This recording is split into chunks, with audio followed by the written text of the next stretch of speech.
एक था मैंने कहा था एक्सपेंशन का, और मैंने कहा था आप लोगों को कंप्रेशन का। मैंने क्या कहा था, एक्सपेंशन का और कंप्रेशन का मैंने ग्राफ पूरा समझाया था, पीवी डायग्राम का ग्राफ था। एक्सपेंशन मींस क्या होता है, जहां पे आपका एक्सपेंड करेगा, यानी वॉल्यूम आपका बढ़ता है और प्रेशर घटता है, वॉल्यूम बढ़ रहा प्रेशर घट रहा है।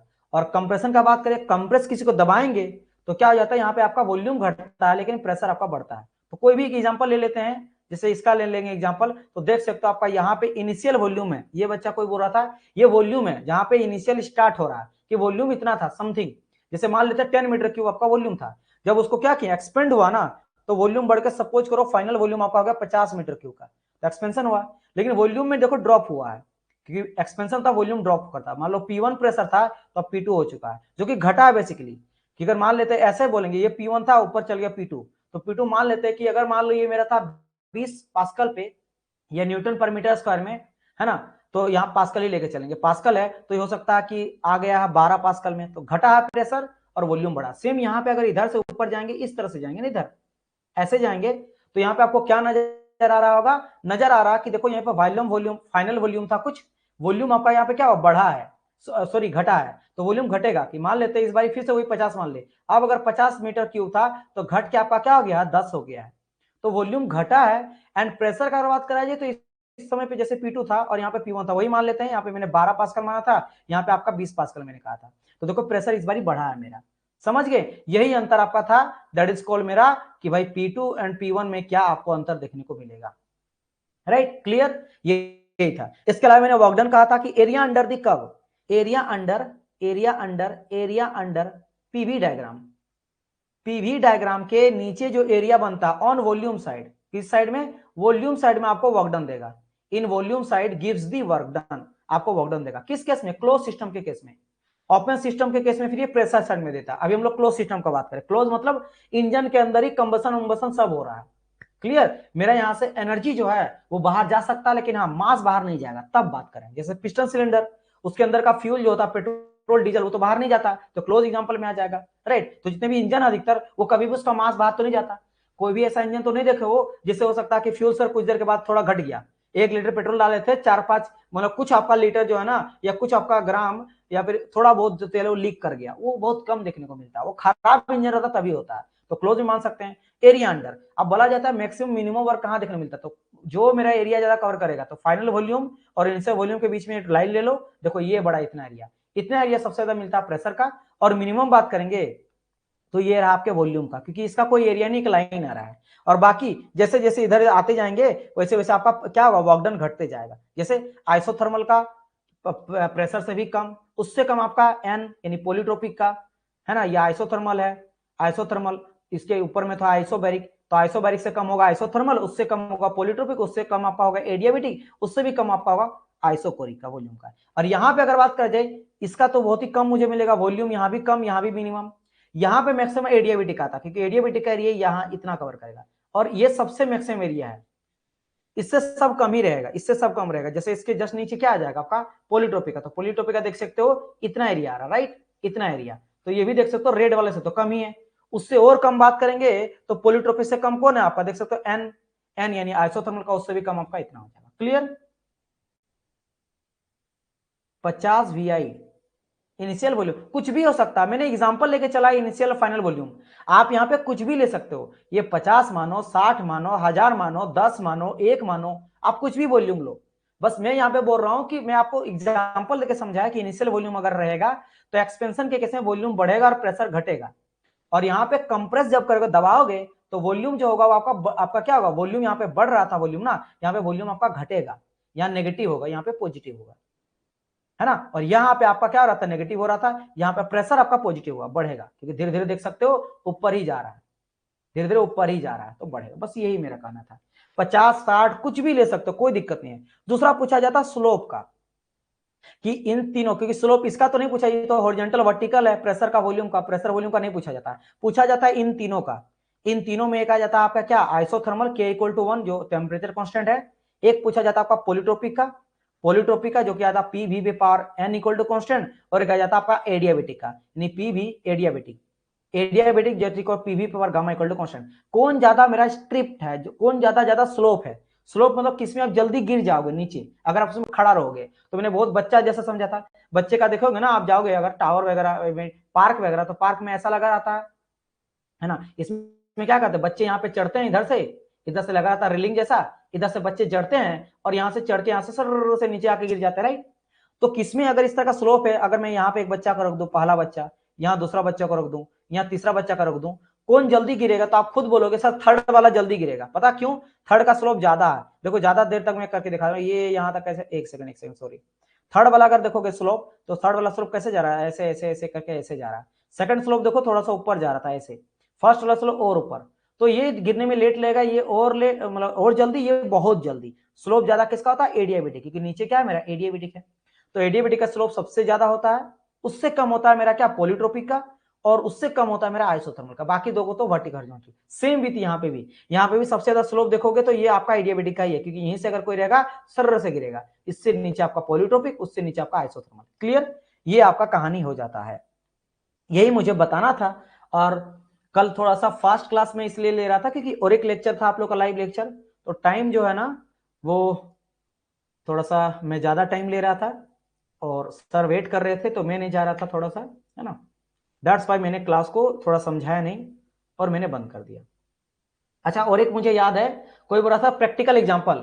आपको तो पता है मैं आइसोबैरिक का प्रैक्टिकल एग्जांपल दे चुका हूं, आइसोथर्मल का भी प्रैक्टिकल एग्जांपल दे चुका हूं, और पॉलीट्रोपिक एडियाबेटिक का भी आपको पता है, जहां पे हीट नहीं आया जाएगा, बाकी सारा एनर्जी आएगा जाएगा चलेगा, बाकी सारी एनर्जी आएगा जाएगा चलेगा, जैसे थर्मस फ्लास्क हो गया, है ना, पानी जिसमें गर्म रखते हो। अगर ऐसा, वो तो आपका परफेक्ट नहीं होता है, परफेक्ट कोई भी चीज परफेक्ट नहीं होता। परफेक्ट लाइफ पार्टनर, परफेक्ट प्यार, perfect love, perfect job, perfect पैसा, परफेक्ट हाउस, परफेक्ट घर, है ना, परफेक्ट कोर्स, कुछ भी परफेक्ट नहीं होता। थोड़ा बहुत हर चीज में आपको थोड़ा बहुत चीजें देना पड़ता है। हमारा कोर्स परफेक्ट है, ये मैं बोल सकता हूँ, है ना। चलिए, तो कहने का मतलब क्या है यहाँ पे कि मैं मजाक कर रहा हूँ हो सकता है मैं अपना 100% दे रहा हूँ, लेकिन हो सकता है मेरे में भी कोई त्रुटि होगा, है ना। हम लेकिन हर कोई अपना 100% देना चाहता है। तो कहने का मतलब क्या है, ये सभी का एग्जांपल आप जानते हो। अब बचा पॉलीट्रोपिक, तो पॉलीट्रोपिक पहले बोल दिया कि आइसोथर्मल और एडियाबेटिक के बीच का ये कहानी है, इन दोनों का मिक्सचर थोड़ा बहुत बनाया गया है, क्योंकि यही आपका जनरलाइज पॉलीट्रोपिक होता है, जनरलाइज, इसलिए इसको जनरलाइज पॉलिनोमियल इक्वेशन कहा जाता है, क्योंकि इससे सारा इक्वेशन बनता है, इसलिए बनाया, इसको बनाया गया है, ये होता नहीं है, समझ गए। चलिए, यानी अगर बोलेंगे सर इसका प्रैक्टिकल एग्जांपल, तो दोनों के बीच का जहां नेचर रहेगा ना, जहां टेम्परेचर भी कांस्टेंट है और हीट भी आएगा नहीं, है ना, हीट भी नहीं जाने देंगे, टेम्परेचर कांस्टेंट है, वो आपका पॉलीट्रोपिक हो जाएगा। चलिए, तो उम्मीद करता हूं कि ये सारी चीजें क्लियर है। आप सारे बच्चे एक बार मेरे को बोलिएगा कि सर क्लियर है, तो मैं आगे बढ़ जाता हूं और आज का जो टॉपिक है उसके बारे में बताऊंगा कि आज क्या पढ़ेंगे। बताइए, क्या यहां तक क्लियर है? एक बार सारे बच्चे मुझे एक बार कंफर्म कर देंगे। किसी को कोई डाउट है तो यू कैन आस्क मी।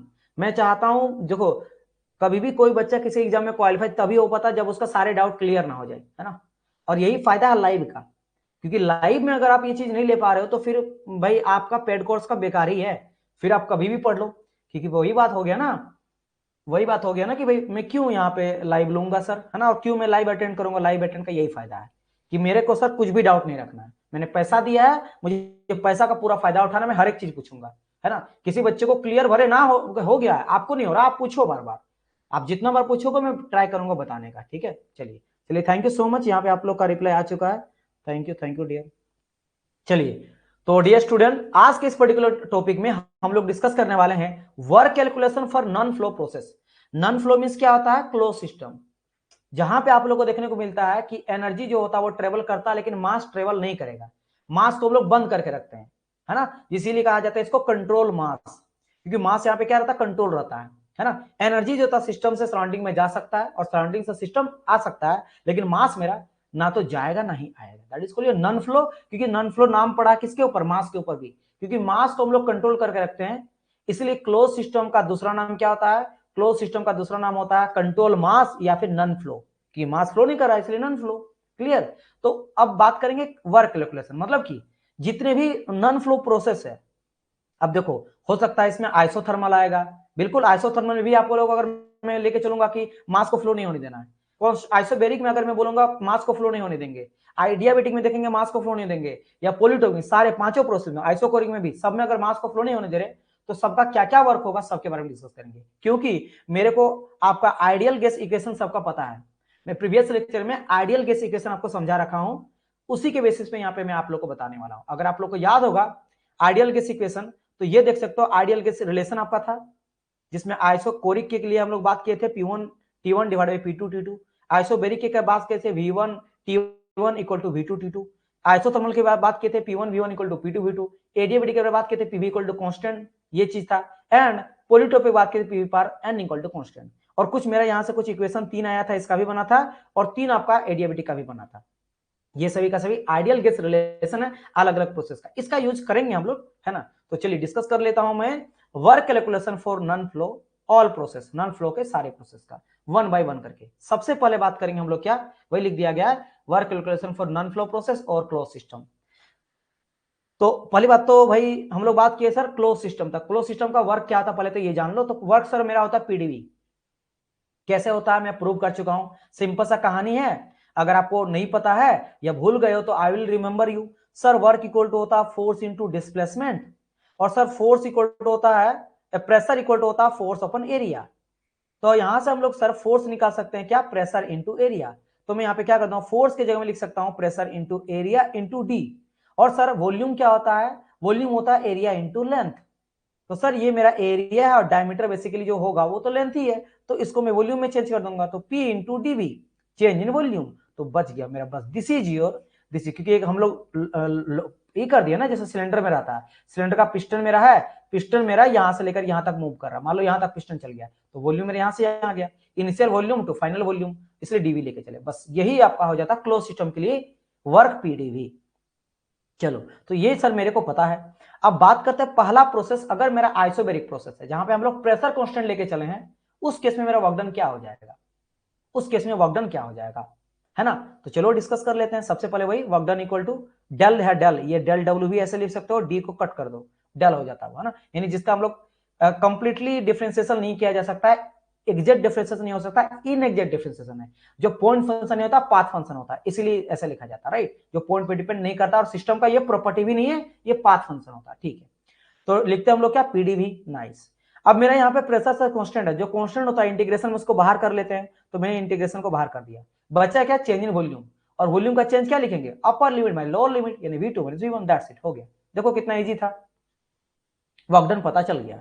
अब सर वर्कडन है और ये वर्कडन किसके लिए निकाले, क्लोज सिस्टम के लिए, और आपने ये कहा था कि पीवी डायग्राम में हम लोग क्लोज सिस्टम को कैलकुलेट कर सकते हैं डायग्राम के थ्रू, एरिया के थ्रू। तो सर अगर मान लो मैं फॉर्मूला भूल गया, मैंने फॉर्मूला मेरे से याद नहीं रहा, एग्जाम में भूल गया, और कोई इस तरह दिया रहेगा जैसे वॉल्यूम का चेंज यहाँ दिया रहेगा 10 मीटर क्यूब, और V2 आपको दिया गया है 50 मीटर क्यूब, अगर कोई बोलेगा, है ना, और प्रेशर यहाँ पे कांस्टेंट आपको दिया गया है कि 10 बार है, और कोई बोलेगा कि वर्क डन निकाल के दो in case of close system, तो सर अगर मैं फॉर्मूला भूल जाऊं तो क्या करूंगा, तो आपने कहा था एरिया से भी काम बन जाएगा, क्योंकि वॉल्यूम साइड में जो एरिया होगा तो इसका एरिया वॉल्यूम साइड में कितना होगा, इतना एरिया होगा, और ये देखने में क्या लग रहा है, रेक्टेंगल। तो आप सारे बच्चे एक बार बताना तो कि स्क्वायर रहे या रेक्टेंगल रहे, रेक्टेंगल मान लेते हैं, रेक्टेंगल का एरिया क्या होता है, एरिया ऑफ रेक्टेंगल क्या था बताओ मेरे को, एरिया ऑफ रेक्टेंगल क्या होता है बताओ तो मेरे को, जल्दी से बताइएगा, ठीक है। और मेरे को चलो बता के दिखाओ, ये 10 दिया है, 50 दिया है, 50 है, 50 है और 10 है, तो एक सेकंड में इसको फिर से बता देता हूं, ये आपका 10 बार में लिख दिया, और ये आपका है 20 ले लेता हूं, इसको 50 ले लेता हूं, तो मेरे को कोई बताओ तो यहाँ का कितना हो जाएगा आपका वर्क डन, मेरे को बताओ कोई वर्क डन क्या आ जाएगा, ठीक है। ठीक है, वेरी नाइस, आपको पता चलिए, आपको डायरेक्ट आंसर बता के दिखाओ।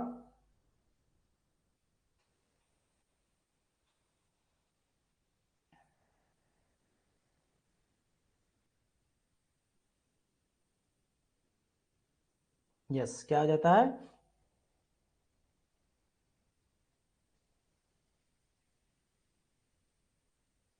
300, वेरी नाइस, वेरी नाइस, बिल्कुल आपका करेक्ट आंसर है, ठीक है, क्योंकि वही बताया ना भाई, अगर मैं बात कर लेता हूं, very nice, very nice, correct answer आप सभी का है ना।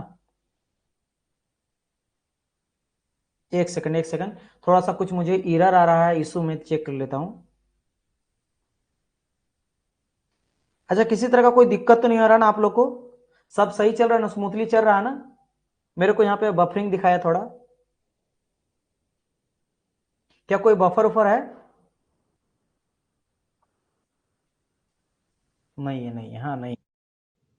तो वही बात करें, रेक्टेंगल का एरिया क्या हो जाता है, हम लोग सिंपल लेते हैं लेंथ इंटू विड्थ लेते हैं, राइट, तो इसका मैं लेंथ लूंगा और विड्थ लूंगा, तो ये आपका विड्थ यहां से लेकर यहां तक का चेंज है, तो यहां से यहां तक का चेंज क्या आ जाएगा, 30 आ जाएगा, 30, तो ये 30 आ जाएगा, और लंबाई कितना है, 10 है, तो 10 इंटू 30 तो आ गया यहाँ पे 30, सॉरी 30 बोल रहे हैं, 300, 300 मेरे को यहाँ पे क्या मिल गया, यही एरिया मेरे को वर्क डन दे देगा, तो किलो जूल में आपका आंसर। तो यहाँ पे जितने भी बच्चे ना, सरिका करेक्ट है, प्रियंका करेक्ट है ना, सुफियान आपका भी करेक्ट है, सरफराज आपका भी करेक्ट है, सुलभ शक्ति आपका भी करेक्ट है, समझ गए, चंदन आपका भी करेक्ट है। देखो कितना इजी तरीके से बना लिया है ना, तो जरूरी नहीं, इसलिए एरिया मैंने कहा था वॉल्यूम साइड में आपको लेना, वॉल्यूम साइड में। तो ये हम लोग लेंथ मान लिए इसको, इतना लेंथ है, मतलब ये प्रेशर दिया है यहां से लेकर यहां तक का, टॉप तक का दिया, समझ गए, और ये यहां से लेकर यहां तक लेना है, तो 50 में 20 घटा दिए, 30 जो निकला इसके बीच में, वो मैंने 30 को यहां वैल्यू पुट कर दिया, और ये 10 यहां मैंने ले लिया। तो इस तरह से आप आराम से निकाल सकते हो। इसका प्रैक्टिकल एग्जांपल यहां मैं बताया हूं कि मान लेते इस तरह का कोई बीकर वगैरह लिए जिसमें हम लोग पानी को गर्म कर रहे हैं, पानी को गर्म कर रहे हैं, बट प्रेशर को हम लोग कांस्टेंट रख के चले हैं, प्रेशर को क्या रखे, कांस्टेंट रख के चले हैं। तो प्रेशर को अगर कांस्टेंट रख के चले हैं और मैं यहाँ पे हीट दे रहा हूं, तो टेम्परेचर इसका बढ़ेगा, टेम्परेचर क्या होगा मेरा, बढ़ेगा। तो this is a very good example of isobaric. अब बोलेंगे सर, मतलब सर प्रेशर कैसे मेरा कांस्टेंट है, एटमॉस्फेरिक प्रेशर आप दुनिया का देख लो, हम लोग का जो प्रेशर होता है इन्वायरमेंट का, एक प्रेशर कांस्टेंट रख के चलते हैं, एटमॉस्फेरिक प्रेशर, है ना। तो एटमॉस्फेरिक प्रेशर में जब हीट बढ़ता है धूप के दिनों में, तो टेम्परेचर बढ़ता है इन्वायरमेंट का, एयर का टेम्परेचर बढ़ता है, बट प्रेशर फिर भी एटमॉस्फेरिक प्रेशर ही हम लोग लेके चलते हैं, है ना। तो प्रेशर फिर वही सेम रहता है, क्योंकि प्रेशर किसकी वजह से बढ़ता है, जैसे हाइट जाओगे तो प्रेशर घटेगा, या पानी के अंदर जाओगे तो प्रेशर बढ़ेगा, लेकिन एक पर्टिकुलर स्टेट में वो टेम्परेचर बढ़ सकता है हीट देने से, लेकिन प्रेशर कांस्टेंट रहता है। तो ये बहुत अच्छा एग्जांपल है, ठीक है भाई, इसीलिए यहाँ पे एटमॉस्फेरिक प्रेशर का बात करा गया है। हाँ, कोई ये सिस्टम प्रेशर मत ले लेना यहाँ पे। अब मेरे को यहाँ पे कुछ स्टूडेंट होंगे तेज, और पूछना भी चाहिए, कोई गलत बात नहीं है कि सर ये सिस्टम के अंदर का अगर मैं बोलूं, तो सिस्टम के अंदर का मेरा कुछ ना कुछ प्रेशर रहेगा, कुछ ना कुछ टेम्परेचर रहेगा, तब फिर चेंज होगा। कि जब आप हीट देते हो ना, ऑब्वियसली बात है, जब आप हीट देते हो तब तो कुकर प्रेशर बन गया, क्योंकि क्लोज सिस्टम है ना, क्लोज अगर है तो आप इसको ढके हो, ढके हो, और जब सिस्टम आप दोगे और अगर टेम्परेचर बढ़ेगा तो इसका प्रेशर भी बढ़ेगा, वही तो कुकर प्रेशर होता है। तो प्रेशर आपका वेरी कर सकता है, प्रेशर वेरी सिस्टम का, लेकिन अभी हम लोग क्या बात किए, हम बात किए कि अगर इस टाइम पे हम लोग एटमॉस्फेरिक प्रेशर को लेकर चलते हैं, तो वो तो कांस्टेंट ही रहता, वो वेरी नहीं कर रहा है, तो वो हो गया आपका एग्जांपल, समझ गए, ओके डियर, चलिए, तो दिस इज द एग्जांपल। आगे बढ़ते हैं, नेक्स्ट प्रोसेस का बात करते हैं, that is called your isochoric. Isochoric में क्या होता है, वॉल्यूम कांस्टेंट होता है, क्या होता है मेरा, वॉल्यूम कांस्टेंट, नाइस। अब यहां पे जब मैं बोल दिया वॉल्यूम कांस्टेंट, तो वर्क डन कैसे कैलकुलेट करेंगे, पीडीवी, सेम चीज वही पीडीवी 1 to 2।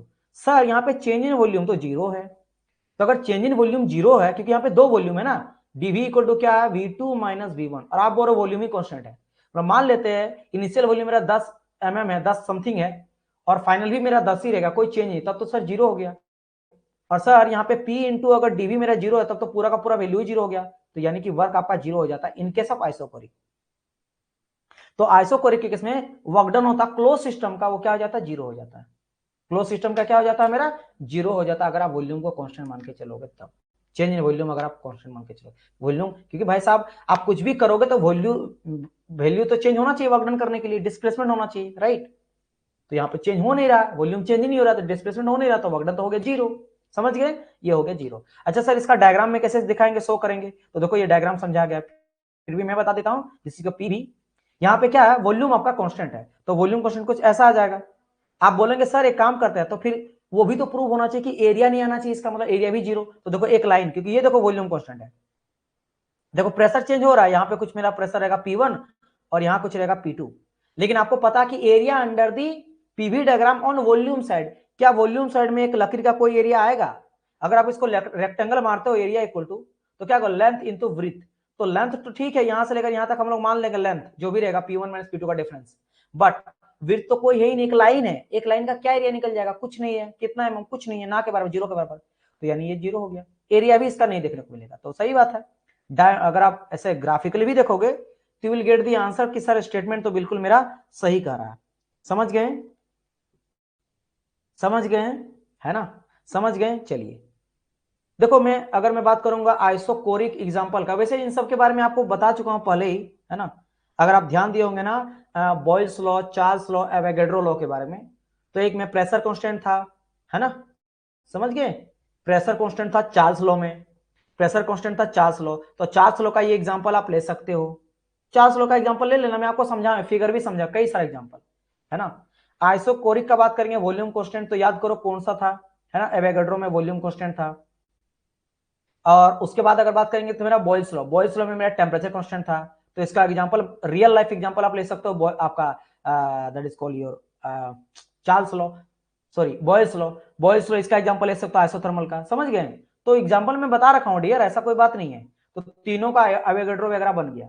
और अगर यहाँ पे एक आ जाता है एडियाबेटिक, एडियाबेटिक का रियल लाइफ एग्जांपल आपका हो जाएगा जो आइसोथर्मल बोतल रहता है, सिर्फ पानी को आप गर्म ही रखते हो, गर्म ही रहता है वो, भले फिर से बोलता हूँ परफेक्ट नहीं है, हम लोग इसीलिए लिखते हैं परफेक्ट इंसुलेटेड फ्लास्क, क्योंकि आप देखोगे पानी को गर्म रखते हो 3-4 घंटा के बाद हीट तो थोड़ा बहुत ठंडा होता ही है, लेकिन वो परफेक्ट नहीं होता। जैसे मैं आपको कहा कि आप सुनते हो कि आप बोलते हो परफेक्ट लाइफ मुझे जीना है सर, एक जॉब कर लूं परफेक्ट, मैं आपको बता रहा हूं कितना कमाओगे आप, 2 लाख रुपए भी पर मंथ कमाओगे, आपको लगेगा ना जो आप ड्रीम अभी सोचे हो ना कि कोई लाइफ नहीं, मतलब जिंदगी में कोई टेंशन नहीं रहेगा, फिर भी रहेगा, आपको काम करना पड़ेगा, है ना। बच्चे हो जाएंगे उसको संभालना, फिर आप उस चीज से मतलब कुछ नया परेशानी आ जाएगा, भले हाँ फिनेंशियली आप स्ट्रॉन्ग हो जाओगे, लेकिन कुछ ना कुछ आपके लाइफ में परेशानी तो चलते रहेगा कि अब बच्चे बदमाशी कर रहे हैं तो घर का ये है, बगल का कुछ है, गाड़ी कुछ खराब, मतलब रिलेटिव का कुछ, मतलब कुछ ना कुछ झंझट आपके लाइफ में, वो बड़ा खाबड़, या जहां काम करोगे वहां पे आपको कुछ किसी से हो गया, मतलब ये लाइफ का यही है कि आप जो आइडियल सोचते हो ना कुछ भी, कि मैं अमेरिका चल जाऊं, अमेरिका में जॉब लग जाएगा वरना गूगल में या माइक्रोसॉफ्ट में लाइफ सेटल है, फिर भी कुछ ना कुछ तो आपके लाइफ में चलते रहा, तो there is nothing is perfect, life में कुछ भी परफेक्ट नहीं मिलता, तो वही बात है ये है। और बाकी पॉलीट्रोपिका तो का कहानी पता है कि ये दोनों मिलकर बनाया गया है, ये जनरलाइज पॉलिनोमियल है, जनरलाइज है, जो यूज करने जाना है थोड़ा इजी करने के लिए इसको बनाया है ना। चलो ओके, तो बात हम लोग कहां तक किए थे, एक सेकेंड, हम लोग यहाँ पे बात किए थे आइसोकोरिक का काम खत्म हो गया, डिस्प्लेसमेंट यहाँ पे 0 हो जाता, वही मैं कहा देयर इज नो डिस्प्लेसमेंट, ठीक है, क्योंकि बात करो देखो यहाँ पे इस तरह मान लो अभी गैस इतना भरा हुआ मेरा है, गैस अभी भरा हुआ कुछ इस जगह पे एक पॉइंट पे, अब ये वॉल्यूम ही चेंज नहीं करेगा, यानी डिस्प्लेसमेंट ही नहीं हुआ, ये कहीं तक तो जाए, जैसे 2 तक गया तब तो displacement, there is no displacement, तो डिस्प्लेसमेंट 0, तो वर्क हम लोग नॉर्मली भी जो जानते हैं फोर्स इंटू डिस्प्लेसमेंट, तो डिस्प्लेसमेंट 0 है तो वर्क 0। नहीं, डेरिवेशन याद करना बिल्कुल भी जरूरी नहीं है, डेरिवेशन याद करना बिल्कुल भी नहीं जरूरी है डियर, मैं आपको बार बार बताता हूं, डेरिवेशन इसलिए बताया जाता है कि आपके दिमाग में सेट होना चाहिए। मैं आपको लास्ट में एक डाटा दूंगा, देखो मैं आपको बताता हूं, ये रहा डाटा, आइडियल गैस इक्वेशन जो भी रिलेशन वगैरह समझाना, बस आप इतना याद रख लेना, इससे पहले वाले चैप्टर में जो आइडियल गैस रिलेशन में बताया था हर प्रोसेस का, आइसोकोरिक का, आइसोबारिक का, आइसोथर्मल का, एडियाबेटिक पॉलीट्रोपिक का, बस आपको ये याद रखना है। और वर्कडन का बस खाली 1 2 3 4 5, क्यों बता रहे सर वर्कडन, मतलब डेरिवेशन क्यों बता रहे हैं, आपको ना अगर हर एक चीज ये दिया जाए ना, फिर तो आपका कहानी खत्म है, पढ़ना ही नहीं है। मैं आपको दूंगा एक किताब दे दूंगा, मार्केट में जाते खरीद लेते बुक, रट लो, लेकिन चीजें जो आप समझ में आता है ना कि क्यों कहां से आया है, या जब आप नोट्स पढ़ोगे ना कि अच्छा ऐसे से बना है, फिर आपको ये दिमाग में चलेगा कि आइसोकोरिक में क्यों रहता है, थोड़ा दिमाग तो वो चीज ना रटा हुआ नहीं लगता, समझा हुआ होता है, तो फिर चीजें याद रखने में थोड़ा आसानी हो जाता है कि पीडीवी वर्क होता है, वॉल्यूम कांस्टेंट इसलिए 0, आइसोबैरिक में प्रेशर कांस्टेंट तो वॉल्यूम का चेंज, है ना। आइसोथर्मल में क्या होता है, पीवी इक्वल टू आपका होता है एमआरटी, तो इसीलिए यहाँ पे एमआरटी आया है, MRT L N V two, अभी मैं आपको समझाऊं क्यों आया है, तो चीजें आपको समझ आएगा। जैसे मैं बोल दूंगा पॉलीट्रोपिक एडियाबेटिक का, तो सर गामा इसमें हो जाता है और पॉलीट्रोपिक में एन हो जाता है, इसलिए देखो दोनों एक जैसा नजर आ रहा है, खाली गामा एन में चेंज हो गया, तो कितना इजी लग रहा है ना। यही मैं अगर डायरेक्ट बोल देता ये होता है, आप बोलेंगे सर क्यों नहीं पता, आप रट लो, तो फिर क्या होता है चीजें डिफिकल्ट लगता है, आप कितना रटोगे, आपको बहुत सारा चीज पढ़ना है, और आपको अगर जॉब निकालना ना, आपको मेरिट चाहिए ना, तो चीजों को समझना पड़ेगा। वो शॉर्टकट जो मारते हैं ना बच्चे कि नहीं नहीं सर रट लेंगे, रट लेंगे, आप कितना ही रटोगे, वहां जाके थोड़ा सा भी अगर क्वेश्चन इधर उधर घुमाएगा तो फिर आपका बेड़ा गर्द। लेकिन आपको डेरिवेशन आप 2-3 बार देखे हो ना, तो एटलीस्ट समझ में आया ना कि कहाँ कौन से बना है, तो आपको दिमाग लगा के वो चीज कैलकुलेट कर सकते हो, ठीक है। इसलिए याद रखना बिल्कुल जरूरी नहीं है, लेकिन हाँ आपको पता होना चाहिए किस रास्ते के थ्रू आए। जैसे आप अभी जो मेहनत कर रहे हो, है ना, आप जो भी मेहनत करो, जब आप सक्सेस हो जाओगे, जब आपके पास जॉब लग जाएगा, आपका सैलरी आने लगेगा, तो आप जितना मेहनत किए, क्या आप मेरा बात समझना, आपने जॉब कर दिया, आपके हर मंथ आ रहा पैसा आराम से लाखों आ रहा है, लेकिन आप उसको क्या वेस्ट करोगे, जैसे आपका बच्चा या कोई मांगेगा कि काम करो मुझे 10 लाख दे दो, आपके पास अब पैसा आ गया, फिर भी आप वेस्ट नहीं करोगे, पता क्यों, क्योंकि आपको पता कि आपके इसलिए कितना मेहनत किया है, लेकिन आपका जो आपने मेहनत किया वो याद रखना जरूरी है, नहीं याद रखना जरूरी है, आपका लाइफ तो चल ही रहा है, लेकिन याद इसलिए आपको रखना जरूरी है, कोई अगर मेमोरी डिलीट कर दे फिर आपको समझ नहीं आएगा कि उस जगह तक पहुंचने के लिए, है ना, बिल्कुल लगेगा डियर बी पॉजिटिव। अब देखो ये कोई बात हुआ, सुलभ शक्ति, ये तो गलत बात है। अगर आप ऐसा अभी भी नेगेटिव शॉट लेके चलोगे, लगे तब ना, बी पॉजिटिव। आप ये समझ जाओ कि मेरे को ये जॉब लेना है। अगर ये हर बच्चा ये सोचने लगे, अच्छा एक चीज मेरे को बताओ, सुलभ शक्ति में आप ही से बोलता हूं, है ना, कि अगर आपका जॉब नहीं लगेगा, कोई सारे बच्चे अगर हैं, आप ही लोग में से कोई लगेगा जो आप पढ़ रहे हैं, जो भी अगर पढ़ रहे, आप ही लोग में से किसी का जॉब लगना है, तो आप अगर ऐसे बोलोगे तो कैसे चलोगे? बी पॉजिटिव, आपको पॉजिटिव। अगर आप पहले से ये थिंकिंग लेके चलोगे कि मैं पढ़ क्यों रहा, मेरे से तो कुछ होगा नहीं, मैं पढ़ाई ये प्रिपरेशन क्यों करा, जॉब लगेगा नहीं, बी पॉजिटिव। आपको पॉजिटिव, हर एक चीज में बी पॉजिटिव रहना चाहिए, तभी जाके वो काम बनता है। आप मैच क्यों खेलते हो? जीतने के लिए। बोलोगे जीतेंगे तब ना। कहने का मतलब आपको मैं प्रैक्टिकल एग्जांपल समझा रहा हूं कि कोई भी पैसा मांगेगा, आप वेस्ट नहीं करोगे, कि आपको पता है मैंने कितना मेहनत करा है, तो वो जो याद है ना, वो आपको उस चीज को हेल्प करेगा कि नहीं, बहुत मेहनत से ये पैसा आया, हर एक जगह को यूटिलाइज सही ढंग से करेंगे। वही सेम आपका टेक्निक होता है जो ये सभी आपके काम आएगा लाइफ में। चलिए बात करते हैं आइसोथर्मल के बारे में। आइसोथर्मल क्या कहता है? बहुत ज्यादा ज्ञान हो जाता है, कभी कभार मैं ज्ञान ज्यादा दे देता हूँ, शायद आप लोग को वो चीज बड़ा बोरिंग लगता है कि बहुत ज्यादा बोलते हैं। सर थोड़ा शांत रहो, फोकस कम करो और पढ़ाई में ज्यादा ध्यान दीजिए। चलिए कोई नहीं। देखो आइसोथर्मल का बात करता हूं। आइसोथर्मल में आ जाता है टेम्परेचर कांस्टेंट, ठीक है। हाँ बिल्कुल बिल्कुल, क्योंकि आप ही लोग मैं सब करोगे और मुझे पक्का अच्छा से पढ़ोगे, आप लोग का हो जाएगा। जैसा मैं पढ़ा रहा हूँ इस तरह सारे कोर्स का अच्छे से पढ़ोगे तो कोई रिजल्ट आपको रोक नहीं सकता है। आइसोथर्मल टेम्परेचर कांस्टेंट, और मेरे को पता है कि पीवी इक्वल टू हम लोग एमआरटी जानते हैं, पीवी इक्वल टू एमआरटी जानते हैं, जो कि कांस्टेंट होता है। पीवी इक्वल टू हम लोग लेके क्या चलते हैं? पीवी इक्वल टू कांस्टेंट एक हम लोग ये जानते हैं, और हम लोग को ये भी तो पता है पीवी इक्वल टू एमआरटी होता है। तो हम लोग ये भी तो लिख सकते हैं कि एमआरटी इक्वल टू भी कांस्टेंट, राइट। अब ये बोलेंगे sir PV equal to constant कैसे आया? इसलिए मैं पूरा आइडियल गैस रिलेशन पहले बताया कि पीवी इक्वल टू होता है एम आर टी, तो ये कांस्टेंट ये कांस्टेंट, और आइसोथर्मल में टी कांस्टेंट, तो पूरा कांस्टेंट। इसलिए मैं यहाँ पे लिखा हूं ये चीज। क्यों लिखा हूं अभी समझना। अब इससे मेरे को निकालना है क्या? प्रेशर निकालना है। तो अगर मैं प्रेशर इक्वल टू निकालना चाहता हूं, क्या कांस्टेंट अपन वॉल्यूम आ जाएगा। अब ये इसके बाद मैं यूज करूंगा क्या? Work done equal to, work done क्या होता है? वही पीडीवी। तो देखो work done equal to PdV, इसे वैल्यू पुट कर दूंगा। तो प्रेशर का जगह में क्या है? वॉल्यूम अपन, देखो यहाँ पे कांस्टेंट अपन वॉल्यूम, तो कांस्टेंट अपन वॉल्यूम को वैल्यू पुट कर दिया और डीवी मैंने रहने दिया। अब यहाँ से क्या किए? यहाँ से मैंने कांस्टेंट को बाहर कर दिया, सी को आया नीचे में भी, और अब बताओ 1/x का इंटीग्रेशन क्या हो जाता है? सबको पता है सर, log x आ जाता है। क्या जाता है मेरा? log x।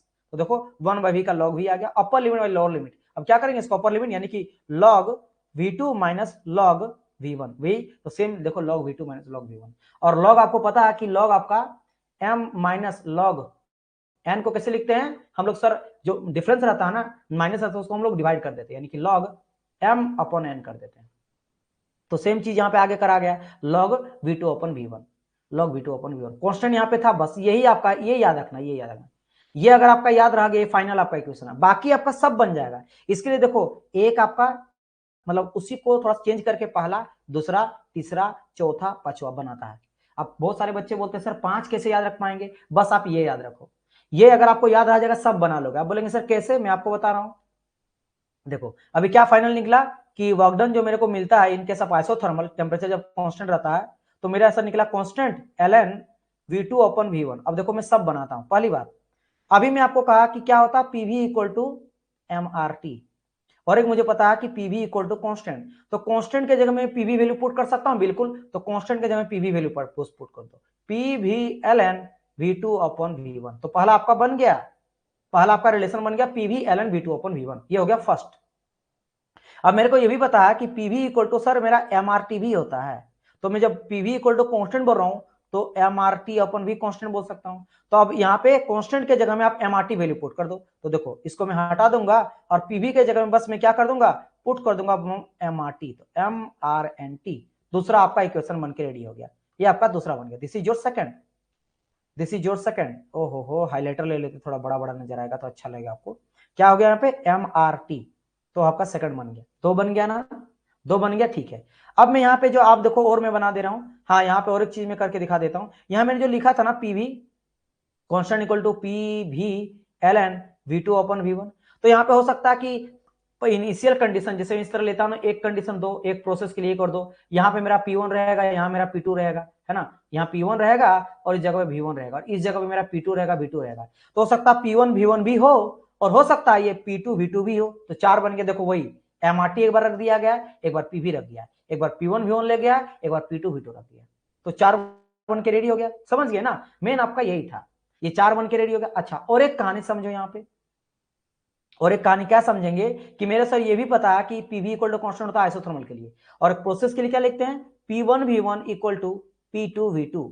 तो यहाँ पे एक काम करो, प्रेशर को एक साइड करो, वॉल्यूम को एक साइड करो, तो pressure P1/P2 equal to volume क्या होगा, V2/V1।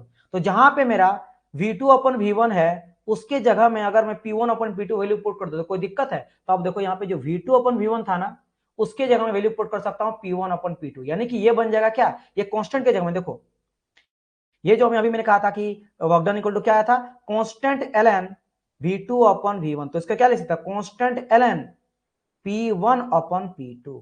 समझ गए? ये अब फिर से सारा आपका चार और बन जाएगा, यहां से चार डेरिवेशन और बन जाएगा। क्या बन जाएगा? यही सर कि कांस्टेंट के जगह में आप पुट करूंगा P भी ln P1/P2। अब ये फिर से आपका P1V1 भी हो सकता है, P2V2 भी हो सकता है, और कांस्टेंट के जगह में MRT ln P1/P2।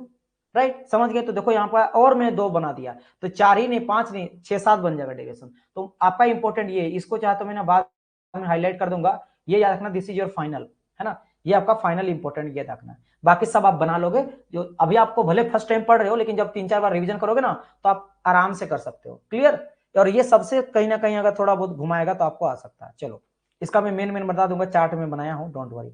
अब बात करते हैं एडियाबेटिक का कहानी। देखो मैं फिर बोल रहा हूं, एडियाबेटिक का पूरा ये कहानी आपको नहीं जानना है कैसे बना है, अभी बस जान लो, याद रखना यही वाला प्रोसेस। थोड़ा जानोगे ना तो आपका दिमाग में चलेगा कि क्यों हुआ है। क्योंकि देखो पॉलीट्रोपी के लिए कुछ मैं करा ही नहीं है, पता क्यों? पॉलीट्रोपी का प्रोसेस एकदम सेम ऐसा ही जाएगा, सेम लगभग ऐसा ही जाएगा, वही पीवी पे पार, बस गामा के जगह में एन रहेगा, गामा के जगह में, क्योंकि वही बात है, वहां पे पीवी इक्वल टू एन लेके चलेंगे पॉलीट्रोपिक में, सेम चीज करेंगे, और यही आपका आएगा का बस एन, गामा के जगह में एन आएगा। इसलिए कुछ किया ही नहीं मैं, बस एक बार समझाने के लिए मैं आपको 5 मिनट में टाइम लूंगा और बताऊंगा कि आखिर ये कैसे हुआ। समझो, देखो अगर मैं यहां पे बात करता हूं क्या, एडियाबेटिक प्रोसेस, ठीक है, एडियाबेटिक प्रोसेस, थीटा आपका 0 होता है, पता है, एडियाबेटिक में हीट आपका ट्रांसफर नहीं होता है, और मेरे को ये भी पता है, मैं आपको बताया, अभी तक प्रूव नहीं करवाया हूं, मैं लास्ट में कराऊंगा जब फर्स्ट लॉ खत्म होने का रहेगा। PV power gamma equal to constant आ जाता है, राइट, पीवी पे power gamma equal to constant आ जाता है। तो इसको फॉर प्रोसेस के लिए क्या लिखेंगे, P1V1 पे power gamma equal to P2V2 पे गामा। जैसे वहां भी हम लोग प्रेशर निकाले थे ना, pressure equal to constant upon volume, same यहाँ पे भी करेंगे, प्रेशर मेरे को निकालना है, तो प्रेशर पीवी पे पावर ये आया, तो प्रेशर इक्वल टू क्या आ जाएगा, कांस्टेंट पे पावर वॉल्यूम पे पावर गामा अपन, है ना, कांस्टेंट अपन वॉल्यूम पे पावर गामा, ये हो गया मेरा। या दूसरा कर सकते क्या, वॉल्यूम को ऊपर कर दो, तो कांस्टेंट वॉल्यूम पे पावर माइनस गामा आ जाएगा, इज इक्वल टू ऊपर ले आए माइनस आ गया, ठीक है, बस इतना ही करना और कुछ नहीं करना, बाकी आप वही पीडीवी आप वैल्यू पुट कर दो। तो प्रेशर के जगह में क्या आएगा, प्रेशर के जगह में ये वाला वैल्यू पुट कर देंगे, तो पीडीवी है ना, तो प्रेशर के जगह में सी वी पे power minus gamma value put कर दी, और बाकी डीवी का डीवी ही रहा, डीवी कांस्टेंट पर इंटीग्रेशन में बाहर कर देते, ऑब्वियसली बात है, इंटीग्रेशन मैंने बाहर कर दिया, बचा गया ये चीज। अब बताओ मेरे को कि एक्स पे पावर एन का इंटीग्रेशन क्या होता है, आप बोलेंगे सर एक्स पे पावर एन का होता है n+1 डिवाइड बाई n+1, ये तो आप लोग को इंटीग्रेशन इतना पता होना चाहिए। तो ये जो हो गया, ये क्या करेंगे, v पे पावर माइनस गामा प्लस 1 और divide by minus gamma plus 1, simple. तो अब आपको बस मैं बताना ये चाह रहा हूं कि ये आया है जो फाइनल रिजल्ट, इसके कोई 30 मार खा वाला चीज नहीं करा, सिंपल चीज करा है ना। तो ये 1 से लेकर 2, अब क्या करेंगे, upper limit minus lower limit, upper limit क्या 2 है, तो देखो यहाँ पे ये यहाँ पे क्या गया अपर लिमिट, यानी कि ये करेंगे हम लोग क्या, सिंपली करेंगे upper limit minus lower limit. अच्छा यहाँ पे जो गामा है ये वाला वैल्यू, देखो मैं आपको फिर से बताता हूँ, एक सेकंड ना, ठीक है, यही यही देख लेना, इसको देखो यहाँ पे माइनस है ना, माइनस क्या है, 1 गामा है, इसको मैं बाहर कर दिया, देखो ये -1 गामा को 1 माइनस गामा कर दिया हूं, है ना, क्या कर दिया हूं, 1 माइनस गामा कर दिया हूं, क्योंकि ये क्या था, माइनस गामा प्लस 1, है ना, माइनस गामा प्लस 1 आपका था, तो ये बिल्कुल लिख सकते हो 1 माइनस गामा, तो 1 माइनस गामा को बाहर कर दिया हूं, और सेम चीज को यहाँ पे लिख दिया हूं, upper limit minus lower limit करके। यहां तक तो आप समझ गए होंगे, देखो इसमें अपर लिमिट क्या करेंगे, 2 आ जाएगा, तो V2 माइनस गामा प्लस 1 और माइनस लोअर लिमिट V1, ये 1 और 2, बस 2 माइनस 1 आ गया, बाकी सेम चीज है, और 1 माइनस गामा को बाहर निकाल दिया, ठीक है, इतना कर दिया, इतना आपको समझ आ गया। नेक्स्ट प्रोसेस क्या है कि मैं क्या कर रहा हूं, यहाँ पे कांस्टेंट को अंदर कर दिया, कांस्टेंट के साथ यहाँ पे इंटू कर दिया दोनों को, है ना, तो कांस्टेंट के साथ आ गया V2, है ना, V2 आ गया यहाँ पे। अच्छा और एक चीज क्या यहाँ पे कर रहा हूं, अगर आपको किसी को कंफ्यूजन होगा, इस वाले पार्ट को ध्यान से देना, इसको क्या है, V2 पे पावर माइनस गामा प्लस 1, तो मैं ये कर सकता हूं ना कि देखो माइनस गामा है, तो V2 पे पावर माइनस गामा, और ये प्लस है, प्लस का मतलब क्या है डियर, प्लस का मतलब क्या होता है कि मेरा V1 है, क्योंकि यू नो दैट जब आपका बेस सेम रहता है तो आपस में जुड़ जाता है। जैसे बोलेंगे 4 पे पावर 2 और 4 पे पावर 8, तो क्या होता है 4 पे पावर 8 2 10 हो जाता है, दोनों पावर जुड़ जाता है। सेम चीज यहाँ पे अलग में कर दिया इस बार, क्या कर दिया अलग में कर दिया, इनटू में रहेगा तब, ये भी लॉगरिथमिक का होता है। तो ये चीज जैसे पावर का भी नॉर्मली हम लोग को पता है, अलजेब्रा में पढ़ते हैं, तो यहाँ पे मैं अलग कर दिया हूँ। अब इस वाले को मैं अगर क्या करता हूँ नीचे कर लेता हूँ, तो मैं नीचे भी कर सकता हूँ आराम से, वही सेम चीज यहाँ पे करा गया है ना। तो देख सकते हो V2 है, ये माइनस गामा है, और V2 को मैं अलग कर दिया। अच्छा ये 2 है ना, तो V2 यहाँ आ जाएगा, तो V पे पार एक आएगा minus gamma into V2। Same साथ यहाँ पे आपका V1 पे power minus gamma into V1, इतना कर दिए। देखो कितना आराम से खत्म हो जाएगा। अब आपको ये चीज पता है क्या मैं यहाँ पे करा, आप बोलेंगे सर इसके बाद ये डायरेक्ट क्या लिखें। आपको ये अभी मैं आपको बताया था ये वाला चीज कि PV पे पार गामा इक्वल टू कांस्टेंट था, तो प्रोसेस के लिए P1 V1 पे पार gamma equal to P2 V2 पे पार गामा, राइट। तो यानी मैं कांस्टेंट तो ले सकता हूँ ना P1 V1 के जगह में, तो देखो आया ना यहाँ पे V2 V2 ये सब आया इस तरह से। तो यहाँ पे अगर मैं प्रेशर का वैल्यू निकालूंगा C ये था, तो यानी ये वाला चीज हम लोग कांस्टेंट के जगह वैल्यू पुट कर देंगे, कांस्टेंट जगह में ये चीज वैल्यू पुट कर देंगे, तो ऑटोमेटिकली क्या हो जाएगा, ये मेरा बन जाएगा क्या P2 V2 minus P1 V1। बस अब ये इसको मैं नीचे ले आऊंगा तो आ जाएगा क्या गामा माइनस 1 कर दिया, वही चीज जो मैं पहले लिया था मैंने वैसे कर दिया। समझ गए क्यों, क्योंकि यहाँ था P2 V2, अब P2 V2 को इधर कर दिया, मैंने माइनस लगा दिया, आगे आगे में मैंने माइनस लगा दिया, तो P1 V1 पहले आ गया पॉजिटिव बन के, और ये 1 माइनस गामा गामा माइनस 1 हो गया। क्या ये चीज समझ आया। और खैर अगर इतना चीज समझ गया, अब इस चीज को भूल जाओ और याद रखो ये वाला चीज। अब बताओ डेरिवेशन कहाँ कहाँ जरूरत पड़ता है, मैं आपको बता रहा हूँ। डेरिवेशन सर फुल ने आप क्यों बोले, कि आपके ये दिमाग में रहेगा ना कि यहाँ पे पीवी पे और गामा इक्वल टू कांस्टेंट होता है, तो इसको हम लोग प्रोसेस के लिए भी ऐसे भी लिख सकते हैं कि P1 V1 पे power gamma equal to P2 V2 पे गामा। ये कभी कभी काम आ सकता है आपके लाइफ में, या आपके क्वेश्चन वगैरह में कभी आपको डेरिवेशन या कोई इस तरह का क्वेश्चन दे दिया कॉन्सेप्चुअल, तो इसके अलावा आपको इसको भी आएगा कि P1 V1 इक्वल टू हम लोग इसको V2 अपॉन V1 पे पावर गामा भी, ऐसे भी ये मेरा एडीएबीटी का एक प्रोसेस आता है, तो कहीं आपका इसका काम आ गया तो इसीलिए।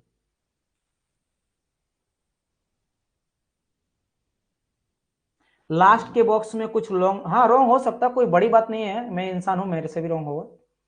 क्या रॉन्ग लग रहा है यहाँ पे, P1 V1 minus P2 V2 पे पावर गामा माइनस 1, सही तो है डियर। सुलभ शक्ति यहाँ पे क्या रॉन्ग आपको लगा, सेम जो चीज है P1 V1। अच्छा यहाँ पे देखो P1 V1 होगा, यहाँ गलती है, देखो P1 V1 minus P2 V2 को यहाँ पे P1 V2 हो गया गलती से, ये P1 V1 होगा ऑब्वियसली बात है, माइनस P2 V2। क्या यहाँ तक ये डेरिवेशन समझ आ गया ना आपको, बताइए मेरे को, क्या ये चीजें क्लियर हो गया आपको। सारे बच्चे एक बार कंफर्म यहां तक करोगे, कोई दिक्कत तो नहीं है ना।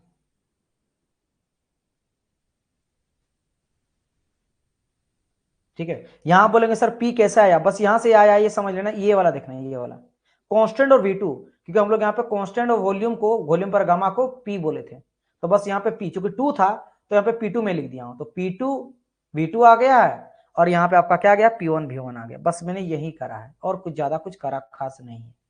ठीक है, समझ गए।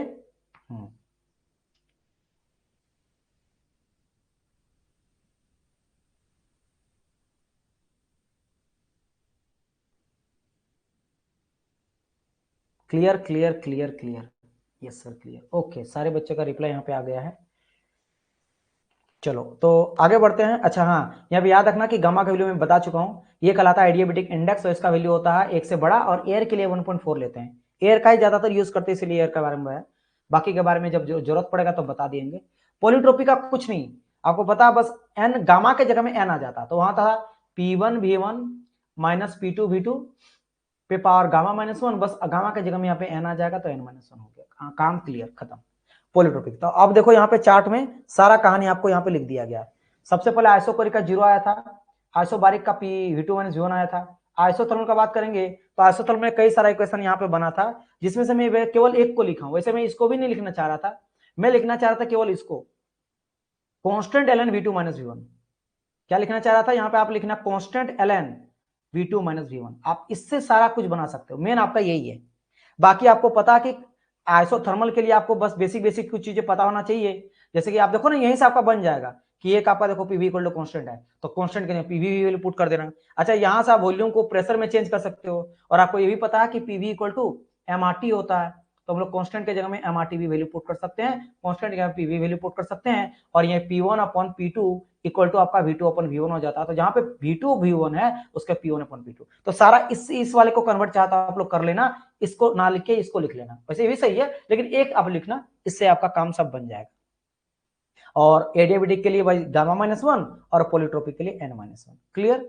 सेम यहाँ पे एक सेकेंड, सेम यहाँ पे बात करेंगे किसके बारे में, आइडियल गैस के लिए। तो वही बात है, आइसोकोरिक आपका क्या था कि P/T इक्वल टू कांस्टेंट था, क्योंकि आइसोबैरिक में प्रेशर कांस्टेंट होता है, सॉरी आइसोकोरिक वॉल्यूम कांस्टेंट होता है, तो वॉल्यूम हट जाएगा तो बचेगा प्रेशर और टेम्परेचर। देखो तीन ही चीज पे आपको खेलना है पूरा का पूरा, ये आइडियल गैस रिलेशन पूरा चैप्टर में तीन ही चीज में खेलना है, प्रेशर में, वॉल्यूम में और टेम्परेचर में। मेनली ये तीनों हर जगह देखने मिले, हर एक चीज में। तो वॉल्यूम कांस्टेंट हो गया तो बचेगा क्या, प्रेशर और टेम्परेचर। तो देखो प्रेशर टेम्परेचर के बीच में, आइसोबैरिक में प्रेशर कांस्टेंट है तो प्रेशर खत्म तो वॉल्यूम टेम्परेचर, तो वॉल्यूम टेम्परेचर के बीच में खेल है। आइसोथर्मल में टेम्परेचर कांस्टेंट तो प्रेशर वॉल्यूम के बीच में, तो प्रेशर वॉल्यूम के बीच में खेल है। एडियाबेटिक में तो हीट होता है, तो यहाँ पे हम लोग पीवी पर गामा आ जाता है, ठीक है, गामा आ जाता है। इसीलिए इसका देखोगे, इसीलिए यहाँ पे देखो इन तीनों में ना आपको पता है कि इसमें वॉल्यूम कांस्टेंट, इसमें प्रेशर कांस्टेंट, इसमें आपका टेम्परेचर कांस्टेंट, इसीलिए इसमें से हर में आपको यहाँ पे वॉल्यूम कांस्टेंट है तो पीटी नजर आ रहा है, वॉल्यूम कांस्टेंट है तो यहाँ पे आपका वी और टी नजर आ रहा है, टेम्परेचर कांस्टेंट है तो आपका पीवी नजर आ रहा है। यहाँ पे चूंकि एडियाबेटिक है तो तीनों नजर आएगा, पीवी के फॉर्म में भी, टीवी के फॉर्म में भी, और आपका ये सब ये वाला ना ग्राफ आप ज्यादातर लिख लेना, कौन वाला पता है, ये वाला लिख लेना यहाँ पे जो मैं करवाया था, देख सकते हो, एक सेकंड ना। आइडियल गैस रिलेशन का मैं बात कर रहा हूँ, आइडियल गैस रिलेशन आइसोथर्मल के केस में ये मैं बताया ना, इसको चाहे तो याद रख सकते हो। पहला ये बहुत अच्छा मैं करा हूं डिवाइड के फॉर्म में, ये पहला, ये दूसरा और तीसरा। और सेम इसी फॉर्म में आपका किसका एडियाबेटिक का भी हो जाता है, मतलब पॉलीट्रोपिक का भी हो जाता है।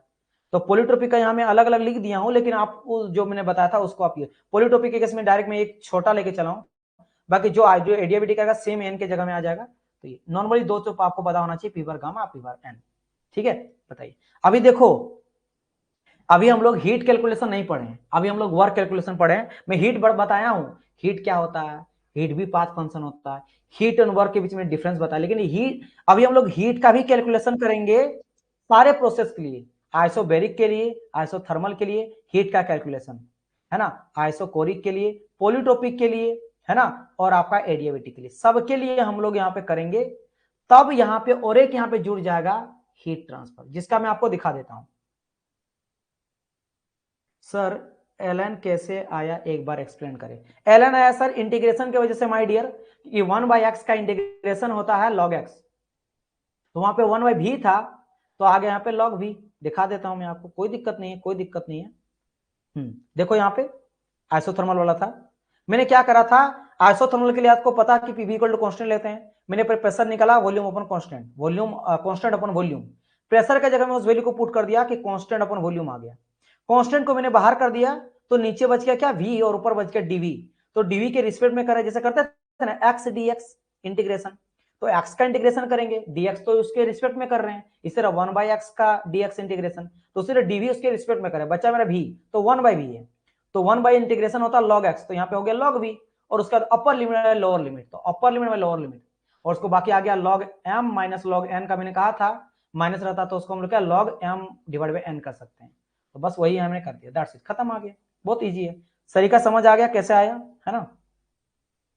देखो मैं क्या बात कर रहा था, अभी हीट एडिशन यहाँ पे जुड़ेगा, दिखाता हूं मैं फाइनल वाला। देखो जब हीट का कैलकुलेशन मैं आपको बता दूंगा ना, इसके बाद देखो आपका हो अच्छा, इसके बाद अभी पता चलेगा उसके बारे में, अभी मैं उसके बारे में बात करेंगे, बट फिलहाल फिलहाल यहां तक आपका हो गया।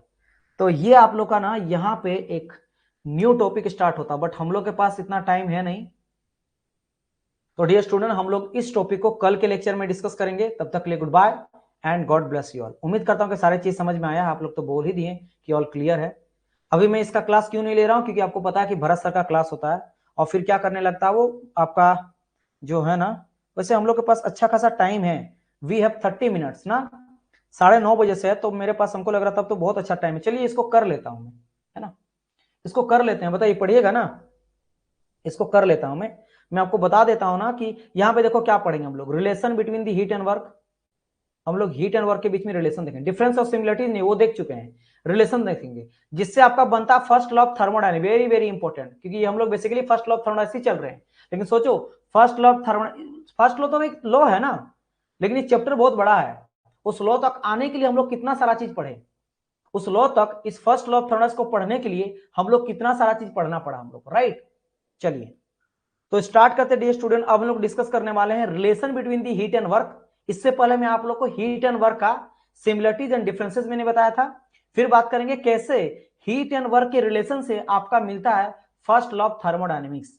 अब हम लोग फर्स्ट लॉ ऑफ थर्मोडायनेमिक्स को डिस्कस करेंगे, राइट। इससे पहले जो हम लोग पढ़े हैं वो सभी फर्स्ट लॉ तक पहुंचने के लिए किए हैं, जो जरूरत चीजें था, बेसिक कॉन्सेप्ट। फिर उसके बाद फोर साइकिल एंड प्रोसेस के लिए बात करेंगे। फर्स्ट लॉ ऑफ जो थर्मोडायनेमिक्स है, एक प्रोसेस के लिए क्या होगा, प्रोसेस आपको पता है, जैसे कि ये रहा ए से लेकर बी तक आए तो दिस इज योर प्रोसेस। जब स्टेट को चेंज करता है, आपको पता है स्टेट को चेंज करता तो प्रोसेस कहलाता है। और साइकिल क्या आ जाता है, साइकिल जब रिटर्न घूम के चल जाएगा उसी पॉइंट पे, तो साइकिल के लिए भी बात करेंगे, फर्स्ट लॉ क्या कहा होगा, एंड प्रोसेस के लिए बात करेंगे। फिर बात करेंगे इंटरनल एनर्जी के बारे में और PMM1 के बारे में, राइट। चलिए स्टार्ट करते हैं। देखो relation between heat and work, relation between heat, ये भाई इन दोनों के बीच में बड़ा मस्त एक रिलेशन है ना। कैसे रिलेशन, क्योंकि जब तक कोई भी इंजन आप हीट नहीं दोगे वो काम नहीं करेगा, हीट सप्लाई करोगे तभी वर्क करेगा। तो आपस में बहुत अच्छी तरह से इंटरलक्स है, इंटरकनेक्शन जैसे होता है ना, कोई भी मम्मी पापा जो होता है वो आपस में कैसे कनेक्टेड रहते हैं, या फिर आप भाई बहन कैसे कनेक्टेड रहते हैं, है ना। दो अलग अलग चीजें, अलग अलग जीव है लेकिन आपस में कनेक्टेड है। मैं क्या ही एग्जांपल देता हूँ कभी कभार। कहने का मतलब है कि दोनों के दो, एक के बिना ना दूसरा का काम नहीं। इंजन में एक के बिना दूसरा का काम नहीं है। चलिए तो यहीं पे आता है आपका फर्स्ट लॉ ऑफ थर्मोडायनेमिक्स का, यही हम लोग मेनली इस टॉपिक को आज हम लोग डिस्कस करेंगे। तो देखो पहले बात करते हैं हम लोग क्या कि first law of thermodynamics basically देता है क्या, आइडिया किस चीज के बारे में देता है। तो ये आइडिया देता है law of conservation of energy के बारे में। ये पहला आपका क्वेश्चन बन गया ऑब्जेक्टिव। बहुत बारी क्वेश्चन पूछा गया है कि फर्स्ट लॉ ऑफ थर्मोडायनेमिक्स से क्या आपको आइडिया मिलता है। आइडिया मिलता है एनर्जी कंजर्वेशन का। जैसे अगर कोई बोलेगा जीरोथ लॉ ऑफ थर्मोडायनेमिक्स में आपको किस चीज का आइडिया मिलता है, तो याद रखना टेम्परेचर का। टेम्परेचर का क्यों याद होगा, उसमें हम लोग क्या किए थे, एक बॉडी दो बॉडी, इन दोनों बॉडी के बीच में हम लोग टेम्परेचर को इक्विलिब्रियम किए थे कि TA इक्वल टू TB किए थे। लेकिन कब, without coming into physical contact, दोनों को सटाए बिना ही हम लोग इसको टेम्परेचर इक्विलिब्रियम कर देते with the help of third body, जो कि मेरा था थर्मोमेट्रिक प्रॉपर्टी, राइट। जो टेम्परेचर का आइडिया पता चला था। उसी तरह फर्स्ट लॉ से आपको एनर्जी का आइडिया पता चलता है। और ये बोलता क्या है कि एनर्जी जो होता है वो कंजर्व रहता है। अब भाई एनर्जी कंजर्वेशन तो सभी को पता होगा, energy neither create not destroy, only can change one form to another form. देखिए आप एनर्जी को ना तो बना सकते हो यानी क्रिएट कर सकते हो, ना ही उसको खत्म कर सकते हो, डिस्ट्रॉय कर सकते हो, केवल एक फॉर्म से दूसरे फॉर्म में कन्वर्ट कर सकते हो।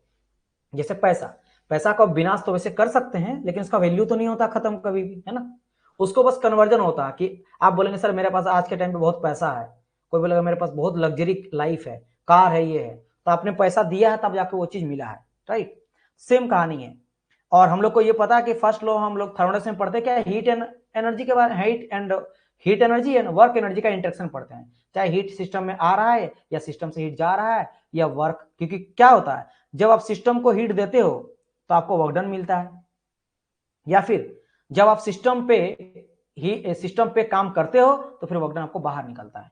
जिसमें आपको यह भी पता है heat added to the system positive और heat rejected to the system is positive, but heat rejected to system is negative और work done on the system is negative. ठीक है, सिस्टम से मेरे को काम चाहिए, अगर काम कर रहे सिस्टम पे तो खराब है। आप अगर कोई बिजनेस खोलो, बिजनेस आपको पैसा चाहिए, बिजनेस से पैसा देते जा रहे हैं, कुछ आ ही नहीं रहा, तो नेगेटिव आपको बिजनेस कराएगा, राइट। इस तरह हीट, क्योंकि हीट पॉजिटिव क्यों होता है सिस्टम को देना, जब तक आप फ्यूल नहीं डालोगे अपने इंजन में ये काम नहीं करेगा, तो फ्यूल डालोगे तो काम अब मिलेगा, तो आउटपुट मिला तो पॉजिटिव, और हीट दिए तो पॉजिटिव, ठीक है। अब कहा गया कि any thermal cycle having the number of process, ये आपको पता है कि कई सारा साइकिल, जैसे ये आया है एक साइकिल, एक से लेकर दो, फिर ये आपका कुछ और दो साइकिल होगा, दो से लेकर तीन, फिर तीन से लेकर मान लो ये चार गया है ना, और चार से लेकर पांच। तो जैसे ये फिर से रिटर्न आपका एक में आ गया तो इसको क्या करेंगे, ये मेरा साइकिल बन गया, साइकिल, ये साइकिल बन गया क्योंकि जहां से स्टार्ट किया तो वही आ गया। तो नंबर ऑफ प्रोसेस से मिलकर बना, देखो एक से दो के बीच में एक प्रोसेस, दो से तीन के बीच में सेकंड प्रोसेस, तीन से चार के बीच में थर्ड प्रोसेस, और चार से एक के बीच में फोर्थ प्रोसेस। तो चार प्रोसेस मिलके ये बना है।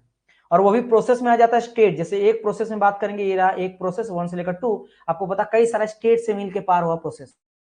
तो अगर मैं बोलूंगा कई सारा स्टेट मिलके, है ना, बहुत सारे स्टेट से बनता है मेरा प्रोसेस, और बहुत सारे प्रोसेस से मिलके मेरा क्या बनता है, साइकिल बनता है, जब इनिशियल स्टेट में आता तो, है ना। चलिए इतना समझ गए, ओके।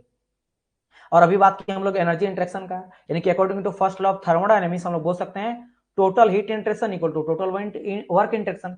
जितना हीट इंटरेक्शन करेगा उतना उसे वर्क में कन्वर्ट इंटरेक्शन करेंगे, राइट। और ये भी आपको पता है कि heat is a low grade energy and work is a high grade energy. तो sum of the heat interaction equal to sum of the sum, इसको कहा जाता है वर्क इंटरेक्शन। आगे बढ़ते हैं नाउ, अब बात करते हैं साइकिल के लिए क्या होगा sir first law of thermodynamics, और फिर बात करेंगे प्रोसेस का, है ना, फॉर अ साइकिल। और साइकिल मतलब नंबर ऑफ प्रोसेस, ठीक है। और अभी हम लोग देखें del W equal to del Q energy conservation, मतलब जितना आप हीट दोगे वर्क। जैसे आप बोलेंगे सर ये कैसे लागू कर रहा है, देखो इसी को अगर मैं लिखता हूं, जैसे मैं बोलता हूं ना कि सिस्टम में हीट दिए तो कुछ मेरा वर्क डन करेगा और कुछ मेरा इंटर्न एनर्जी करेगा। करने का मतलब ये है कि अगर ये आपने 100 दिया तो इन दोनों को जोड़ के 100 ही आना चाहिए। अब हो सकता है ये मेरा 80 रहे और ये मेरा सॉरी ये मेरा 20 रहे इंटर्न एनर्जी और 80 का काम करे, या हो सकता है 90 का काम करे तो ये 10 रहे, या फिर हो सकता है ये मेरा केवल 60 का काम करा 40। लेकिन हर बार जोड़ के देखोगे 40 60 100 90 10 100 80 और 20 100 होगा तो 100, क्योंकि एनर्जी कंजर्व रहता है, बात ये है, ठीक है। साइन कन्वेंशन तो मैं आपको बता रखा हूं कि हीट जब हम लोग सिस्टम में अगर वर्क डन कर रहे हैं तो नेगेटिव, सिस्टम से वर्क मिल रहा है तो पॉजिटिव, और अगर सिस्टम में हीट दे रहे हैं तो पॉजिटिव, सिस्टम से हीट निकल रहा है नेगेटिव, क्योंकि यू नो दैट कि मैं जब तक हीट नहीं दूंगा सिस्टम में मेरे को वर्क डन नहीं देगा, तो ये दोनों मेरा पॉजिटिव होगा, ठीक है, क्लियर। आगे बढ़ जाते हैं, अभी हम लोग बात करें किसके बारे में, बताओ तो साइकिल के बारे में। ये पूरा का पूरा जो डेरिवेशन में बताऊंगा वो साइकिल के लिए बताऊंगा। और फिर आप बोलेंगे सर डेरिवेशन याद रखना इंपॉर्टेंट है, बिल्कुल नहीं, लेकिन आपका जो मैं फाइनल अगर रिजल्ट बोल दूंगा ना कि यहां से एक प्रॉपर्टी मिलेगा, ये भी बहुत सारा चीज यहाँ पे आएगा, तो डायरेक्ट अगर मैं बोल दूंगा कि भाई इंटरनल एनर्जी आया, वो इंटरनल एनर्जी क्या है और डायरेक्ट ये क्यों आया, है ना, और ये प्रोसेस के लिए बोलूंगा कि ये हो जाता, साइकिल के लिए बोलूंगा प्रोसेस के लिए लिखेंगे, साइकिल के लिए, तो आपको चीजें थोड़ा कॉम्प्लेक्स रहेगा, याद रखना फाइनली चीज, लेकिन थोड़ा बहुत कैसे कैसे गए ये बहुत जरूरी है, नहीं तो आपको समझ नहीं आएगा, बहुत फिर पार जाएगा, दिमाग से पार होने जाएगा, है ना। चलिए तो इसको ट्राई करते हैं, इसको समझाने का मैं, है ना। चलिए स्टार्ट करते हैं खेल को। तो देखो क्या होता है डियर, यहां से देखो हम लोग बात करें साइकिल के लिए, देखो हम लोग क्या डेरिवेशन करने जा रहे हैं, first law of thermodynamic for a cycle. इसके बाद हम लोग प्रोसेस के बारे में बात करें, ठीक है। साइकिल मींस क्या होता है, देखो पीवी डायग्राम मैंने कहा था, देखो 1 से लेकर 2 तक है, एक मेरा प्रोसेस है, ये मेरा फर्स्ट प्रोसेस है, this is your first process. फिर 4 से 3 सॉरी 1 से 2 ऊपर जा रहे हैं, ऊपर की तरफ जा रहे हैं, एक सेकंड ऐसे नहीं दिखाऊंगा मैं जैसे साइकिल है, क्योंकि ऑब्वियसली बात है, जब भी और एक चीज है रखना, जब भी कोई पावर प्रोड्यूसिंग साइकिल होता है, पावर प्रोड्यूसिंग साइकिल, यानी कि जिससे आपको वर्क आउटपुट मिल रहा है ना, जिससे क्या मिल रहा है आपको वर्क आउटपुट मिल रहा है, आउटपुट आउटपुट यानी कि पॉजिटिव वर्क मिल रहा है, वो साइकिल हमेशा क्लॉकवाइज में चलेगा। क्लॉकवाइज में देखो 1 से 2 गया, 2 से 3 गया, 3 से 4 गया, तो ये देखो क्लॉकवाइज चल रहा है घड़ी की दिशा में, 12 फिर 3 फिर 6 फिर 9, तो 12 से 3 बजेगा फिर 6 ऐसे, this is your clockwise. Clockwise cycle हमेशा पावर प्रोड्यूसिंग साइकिल को, जिससे आपको पावर मिलता है उसको आप इस तरह बनाओगे, है ना, जिससे आपको पावर मिल रहा है। और जो पावर कंज्यूमिंग साइकिल होता है, क्या मिलता है, जो पावर कंज्यूम करता है, जिसको पावर देना पड़ता है, कंज्यूमिंग साइकिल, वो मेरा पावर, जिसमें पावर क्या था, वर्क आपका इनपुट होता है, वर्क इनपुट आपको देना पड़ता है, यानी नेगेटिव वर्क, उस केस में आपका वो एंटी क्लॉकवाइज साइकिल चलेगा, ध्यान रखना। तो आपको ये भी साइकिल पकड़ना कि 1 से 2 जा रहा, 2 से 3 जा रहा, 3 से 4 जा रहा, इसका मतलब ये क्लॉकवाइज साइकिल है, यानी पावर प्रोड्यूसिंग साइकिल है, समझ गए, ये एक इंजन है, ठीक है। चलो पावर प्रोड्यूसिंग इंजन है, तो 1 से 2 जा रहा एक प्रोसेस, 2 से 3 जा रहा दूसरा प्रोसेस, 3 से 4, 4 से 1 जा रहा है, और देखो फिर से 1 में आ गया ना, तो मैं बोल सकता हूं कि इट्स अ साइकिल। अब देखो यहाँ पे क्या कर रहे हैं, मान लेते हैं ऐसे, हम लोग ऐसे ही मान लिए एग्जाम्पल के तौर पे कि 1 से 2 के बीच में कुछ में हीट दिया हूं, जैसा आपने क्या करा, पेट्रोल आप डाले डीजल अपने बाइक में, जैसे डीजल में डाले अंदर कंबसन करेगा, वर्क डन करेगा, आपका बाइक चलेगा, तो कुछ आपने वर्क डन करा, यहाँ पे क्या करा, कुछ वर्क डन करा। अब वो जो गर्म आपका हुआ हीट, वो साइलेंसर बाहर भी तो जाएगा, साइलेंसर से हीट को बाहर करना पड़ेगा फिर से काम करने के धुआं के फॉर्म पे, तो फिर आपका हीट रिजेक्शन भी होता है, हीट रिजेक्शन होता है। तो हीट रिजेक्शन की वजह से टेम्परेचर घटता है, तो फिर इस टाइम पे एक वर्क डन थोड़ा बहुत करना पड़ता है, थोड़ा बहुत सिस्टम पे काम करना भी पड़ता, तो ये हो जाएगा फिर नेगेटिव वर्क, क्योंकि सिस्टम पे काम किया जा रहा है, और ये पॉजिटिव तो पॉजिटिव, ठीक है, इस काम को करवाने, हीट को बाहर निकलवाने के लिए, क्योंकि हीट देंगे तब काम करता है, लेकिन हीट बाहर निकलने के काम करवाना पड़ता है, तो जस्ट इसके बाद काम किया नेगेटिव, और उसके बाद फिर से आप हीट दोगे, बोले साइकिल पूरा चलता है, हीट लिया, काम किया, फिर हीट को निकाला, तो फिर थोड़ा कंप्रेसर के में कंप्रेस करता उसको, और फिर हीट देता, फिर ये साइकिल चलते रहता है। तो यानी कि अब मैं मुझे पता है कि according to first law of thermodynamics, sum of the heat interaction equal to sum of the work interaction पता है।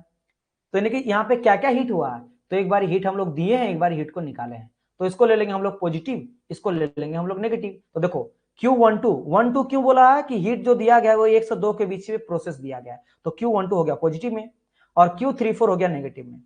और वर्क का बात करेंगे, वर्क डन आपका 2 3 पॉजिटिव है, 2 से 3 के बीच में पॉजिटिव वर्क मिला है, तो 2 3 पॉजिटिव, और 4 के एक बीच में आपका नेगेटिव है तो नेगेटिव कर दिया गया। क्लियर, ठीक है, आगे बढ़ जाते हैं, आगे बढ़ जाते हैं। ये हो गया किसके लिए, this is the story of a cycle, this is the story of cycle, ये स्टोरी है साइकिल का, sum of the heat interaction equal to sum of the work interaction. अब ये हो गया thermodynamics first law of thermodynamics for a cycle. Now अब बात करेंगे first law of thermodynamics for a cycle. अभी इतना में आप लोग शांत रहो, अभी आप लोग को समझ आएगा कि क्या अंतर है जब मैं प्रोसेस का बताऊंगा तब, प्रोसेस का बताऊंगा तब। यहाँ पे प्रोसेस क्या है, 1 से 2 प्रोसेस है, अब मैं केवल प्रोसेस एक लेके चलूंगा कि 1 से 2 के बीच में क्या हो रहा है ये देखना चाह रहे हैं, या फिर हो सकता है 2 से 3 के बीच में देखना चाह रहे हैं, या 3 से 4, केवल एक लेके चलेंगे, या केवल 2 लेके चलो अलग अलग प्रोसेस के बारे में, या सबके बारे में लेंगे, सब प्रोसेस अलग अलग, एक साथ सबको नहीं लेंगे। अब देखो यहाँ पे क्या, तो हम लोग वैसे भी डायग्राम यहाँ भी बना सकते थे, लेकिन यहाँ पे थोड़ा सा उस तरह का डायग्राम बना दिया गया है ताकि समझाने के लिए। देखो ये रहा 1 से लेकर 2 जाना फिर से, तो ये 1 से लेकर 2 क्या एक प्रोसेस है, तो 1 से 2 इज अ प्रोसेस। किस पाथ के थ्रू जा रहा, किस रास्ते के थ्रू था, ए आपका पाथ है, ए क्या पाथ है, तो चाहे तो आप ये भी बोल सकते हो कि 1A and 2 is a process, ये कंप्लीट प्रोसेस है क्योंकि ए के थ्रू जा रहा, 1 आया ए के थ्रू आया बी, मतलब मान लो एक आपका क्या था, घर था, है ना, घर था, घर से आप स्कूल आए हो तो आप इस तरह से आए हो, तो इट्स अ प्रोसेस, केवल एक प्रोसेस है।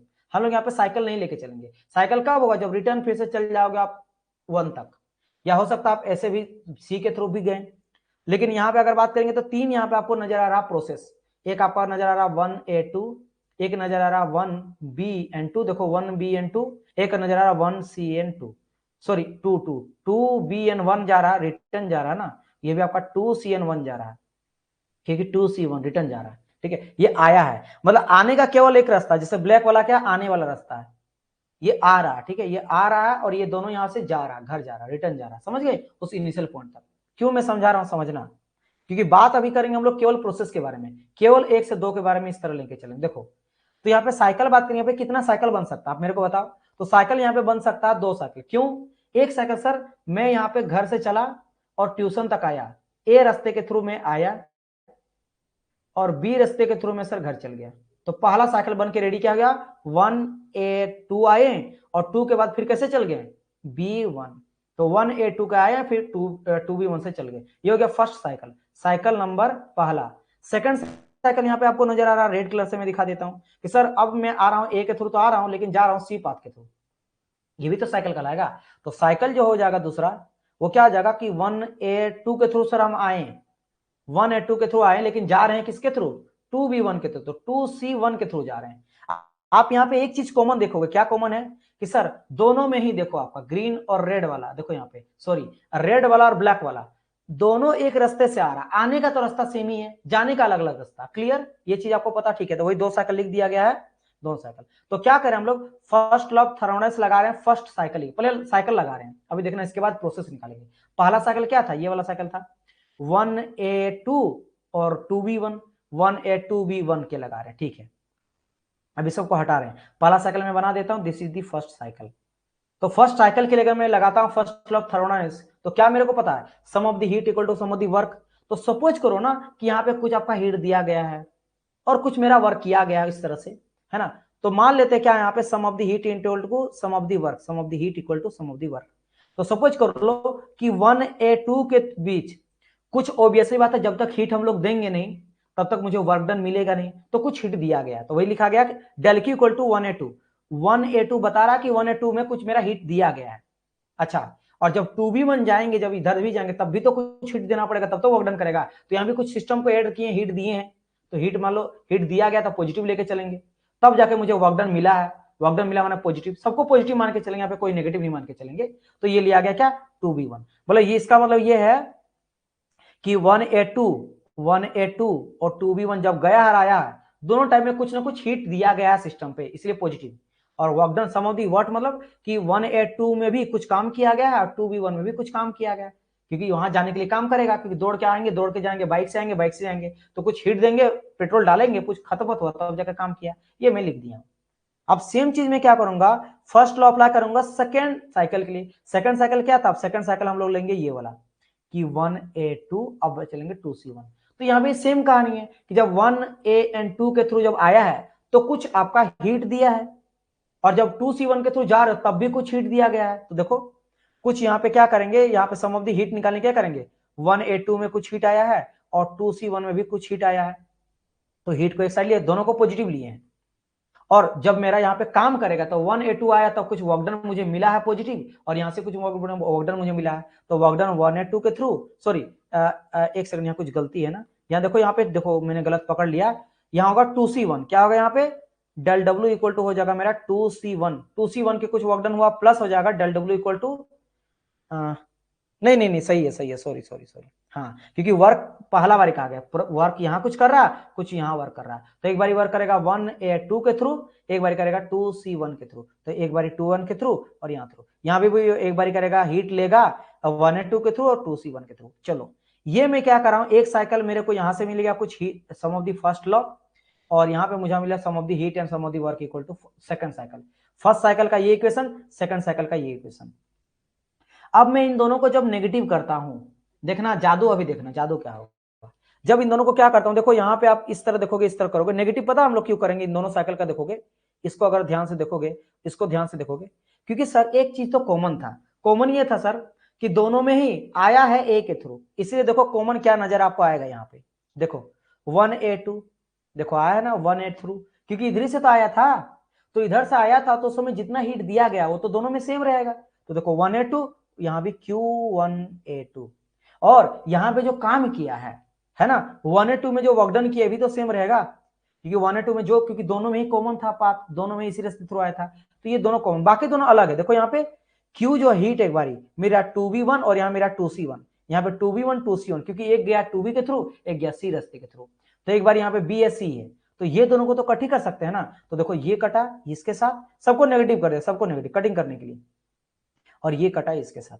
अब बचता क्या, बचता क्या आपका यहाँ का हीट और यहाँ का वर्क और वर्क, तो ये दिस माइनस दिस, क्योंकि माइनस लगा है तो मैंने एक साइड हीट को लिख दिया, एक साइड मैंने वर्क को लिख दिया। अब देखो जादू, जादू पता है क्या नजर आ रहा है, जादू ये नजर आया कि देखो ध्यान से यहाँ पे, अब देखो यहाँ पे जो आया ना, देखो यहाँ पे क्या आया 2v1, देखो यहाँ पे आया 2v1 और हीट यहाँ पे आया 2c1, और यहाँ आ गया 2v1 और 2c1, तो यहाँ पे भी देखो, यहाँ भी आपका 2v1 है और वर्क भी आपका 2v1 है, ठीक है, और यहाँ पे देखोगे यहाँ पे आपका क्या है, अगर यहाँ पे मैं बात करूंगा तो ये आपका 2c1 है और 2c, मतलब 2c1 ये रास्ता, तो इस वाले रास्ते को हीट और वर्क को एक साइड में कर दिया, और रेड वाला जो दिया गया, रेड वाला क्या है आपका आपका क्या है 2v1 है, 2v1 है, इसको मैं एक साइड कर दे, हीट और वर्क एक साइड, तो मैं क्या कर रहा हूं यहाँ पे डेल डब्ल्यू माने डेल क्यू लिख दिया, दोनों को अलग करके मैंने 2v1 को अलग कर दिया, कि 2v1 में जो भी हीट एंड वर्क का इंटरेक्शन हुआ उसको एक साइड रख दिया, और 2c1 का हीट एंड वर्क का जो इंटरेक्शन रख दिया वो एक साइड कर दिया। अब पता है यहां से क्या नजर आ रहा है, यहीं से आपको सब समझ में आना चाहिए कि सर ये कैसे हो सकता है। अभी आपको शायद समझ में नहीं आ रहा कि यहाँ पे क्या लिख दिया, बहुत बड़ा गलती लिख दिया, एक्चुअली यहां से आपको पता चलेगा, पता क्या है कि सर एक चीज मेरे को बताओ, आप ये बोल रहे हो ना कि देखो ये क्या 2v1 है, ये मेरा है 2bn1, एंड ये आपका क्या है ब्लैक वाला 2c1, आप ये बोल रहे हो कि सर, आप एक चीज मेरे को बताओ, हीट क्या है, heat is a path function और work is a path function, और पाथ फंक्शन का डिफरेंस भी पाथ ही होगा, होगा कि नहीं, पाथ होगा, बिल्कुल सही बात है। अच्छा यहां भी अगर हीट का बात करेंगे, इट्स अ पाथ फंक्शन, और W is a path function, right, और सर पाथ फंक्शन मेरा पॉइंट पे डिपेंड नहीं करता है, वो पाथ पे डिपेंड करता है।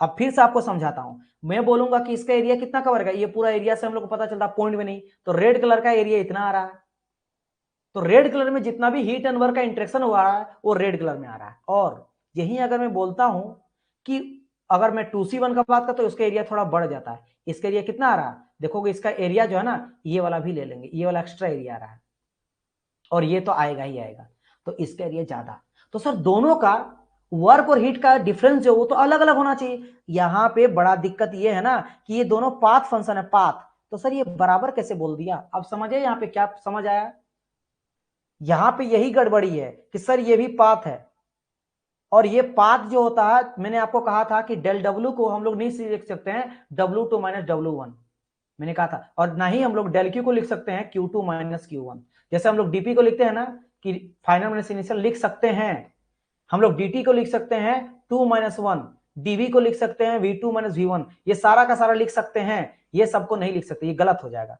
ना इसको हम लोग लिख सकते हैं ऐसे, ना इसको लिख सकते हैं, यानी कि ये तो मेरा पॉइंट पे डिपेंड नहीं करता है। लेकिन सर यहां पे तो आपने दोनों को इक्वल कर दिया, क्योंकि दोनों का तो एरिया अलग अलग होता है ना, समझ रहे मेरी बात, इसका एरिया अलग है और इसका एरिया अलग है, लेकिन दोनों सर बराबर कैसे हो गया, बराबर दोनों कैसे हो गया, बराबर दोनों तो नहीं होना चाहिए, दोनों का एरिया अलग अलग होगा। अब यहां पे ये समझ आया कि मेरा डेल डब्ल्यू जो होता है, डेल डब्ल्यू और डेल क्यू जो होता है, ये होता तो अलग अलग है, पाथ पे डिपेंड करता है, लेकिन जब इसका डिफरेंस लेते हैं ना तो मेरा पॉइंट फंक्शन आ जाता है। क्या आ जाता है? Point function. यही एक नया जादू समझ आया। जादू क्या समझ आया कि heat and work are path function अलग अलग पाथ पे डिपेंड करता है, लेकिन जब आप हीट का एंड वर्क का डिफरेंस ले लेते हो ना तो फिर ये और किसी और का फिर पाथ का सेम रहेगा। जैसे देखो यहां का इस पाथ का और इस पाथ का दोनों का एरिया सेम हो गया, तो हीट एंड वर्क का बीच का जो डिफरेंस हो जाता है वो क्या निकल जाता है?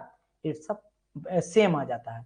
यानी कि यहां से और एक चीज समझ आता है कि सर अगर ये सेम हुआ तो अब तो इसको हम लोग पॉइंट फंक्शन बोल सकते हैं। बिल्कुल बोलेंगे, बिल्कुल बोल सकते हैं, क्योंकि देखो ये मेरा क्या था, अलग अलग पाथ है। देखो यहाँ पे ये है मेरा 2v1 और ये मेरा 2c1 है, एक मेरा है 2v1 और 2c1 है। सर ये अलग अलग पाथ है, अलग अलग एरिया आएगा, बराबर बोल दिए, यानी पॉइंट फंक्शन आ गया, पॉइंट फंक्शन की तरह बिहेव कर रहा है, तो बिल्कुल पॉइंट फंक्शन बोलते बोल सकते हैं। लेकिन कब? जब दोनों का बीच में डिफरेंस रहेगा, दो हीट एंड वर्क, दो पाथ फंक्शन के बीच के जो डिफरेंस होता है ना वो मेरा पॉइंट फंक्शन की तरह बिहेव करता है। तो बोलेंगे सर तो इसके बीच में अगर कोई मेरा आएगा एक पॉइंट फंक्शन, तो जो भी पॉइंट फंक्शन रहेगा उसको सिस्टम का प्रॉपर्टी हो जाता है। क्या होता है? सिस्टम का प्रॉपर्टी होता है। तो आखिर वो प्रॉपर्टी क्या होगा? वो प्रॉपर्टी आगे चलकर आपको पता चलेगा, क्या? That's a change in property that is called your internal energy. यही आपका बनता है यहाँ पे इंटरनल एनर्जी। सेम चीज को यहाँ पे लिख दिया गया है ना, सेम चीज को यहाँ पे लिख दिया गया। देखो del Q equal to del W 2v1 minus 2c1, तो यहाँ पे देखो क्या लिखा गया, इंडिपेंड ऑफ पाथ। ये मेरा पाथ पे डिपेंड नहीं करता, जबकि हीट एंड वर्क पाथ पे डिपेंड करता था, लेकिन ये डिफरेंस जो होता है वो पाथ पे डिपेंड नहीं किया, यानी ये पॉइंट फंक्शन है, different between the path function. तो ध्यान रखना, डेल क्यू और डेल डब्ल्यू ये दोनों दोनों पाथ होता है, लेकिन इन दोनों का डिफरेंस जो होता है ना डियर, ये फिर बन जाता है मेरा पॉइंट फंक्शन, पॉइंट फंक्शन। समझ गए? ये चीज क्लियर हुआ यहाँ पे, बहुत इंपॉर्टेंट है, बहुत ही, ये चीज समझ गए ना, पूरा का पूरा आपका समझ लो फर्स्ट लॉ क्लियर, और फर्स्ट लॉ के साथ सेकंड लॉ भी क्लियर हो जाएगा, क्योंकि सबसे कॉम्प्लेक्स आपका थोड़ा यही होता है। तो देखो लिख दिया गया है कि path function depend on path but different between path function depend on path, है ना, डिपेंड ऑन पॉइंट होगा ना यहाँ पे। देखो पाथ फंक्शन जो होता है डिपेंड करता है पाथ पे, लेकिन पाथ फंक्शन का जो डिफरेंस होता है वो मेरा पॉइंट पे डिपेंड कर रहा है। ठीक है, अभी आपको बताएंगे, डोंट वरी, पहले आप ये समझ लो, क्योंकि यहीं से इंटरनल एनर्जी बनता, तभी फर्स्ट लॉ पूरा क्लियर होगा। अब ये समझ गए। अब देखो heat and work are path function, जैसे कि मेरे को पता है कि ये दोनों का दोनों जो होता है वो क्या होता है, पाथ फंक्शन हो जाता है। एक सेकंड मुझे थोड़ा बोलने दीजिए कि क्लास आपका और थोड़ा 10 मिनट चलेगा, है ना,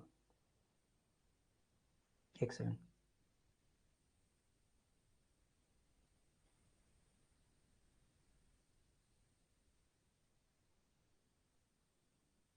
एक सेकंड, हाँ, क्योंकि ये टॉपिक कंप्लीट करना है मुझे।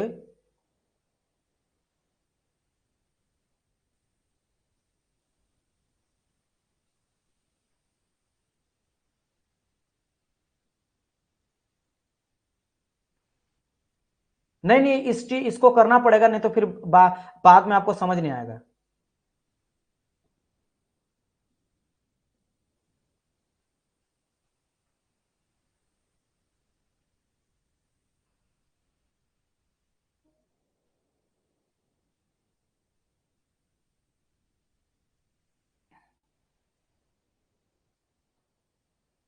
चलिए मैंने कर दिया ना। देखो अब यहां पे समझना, मैंने क्या कहा,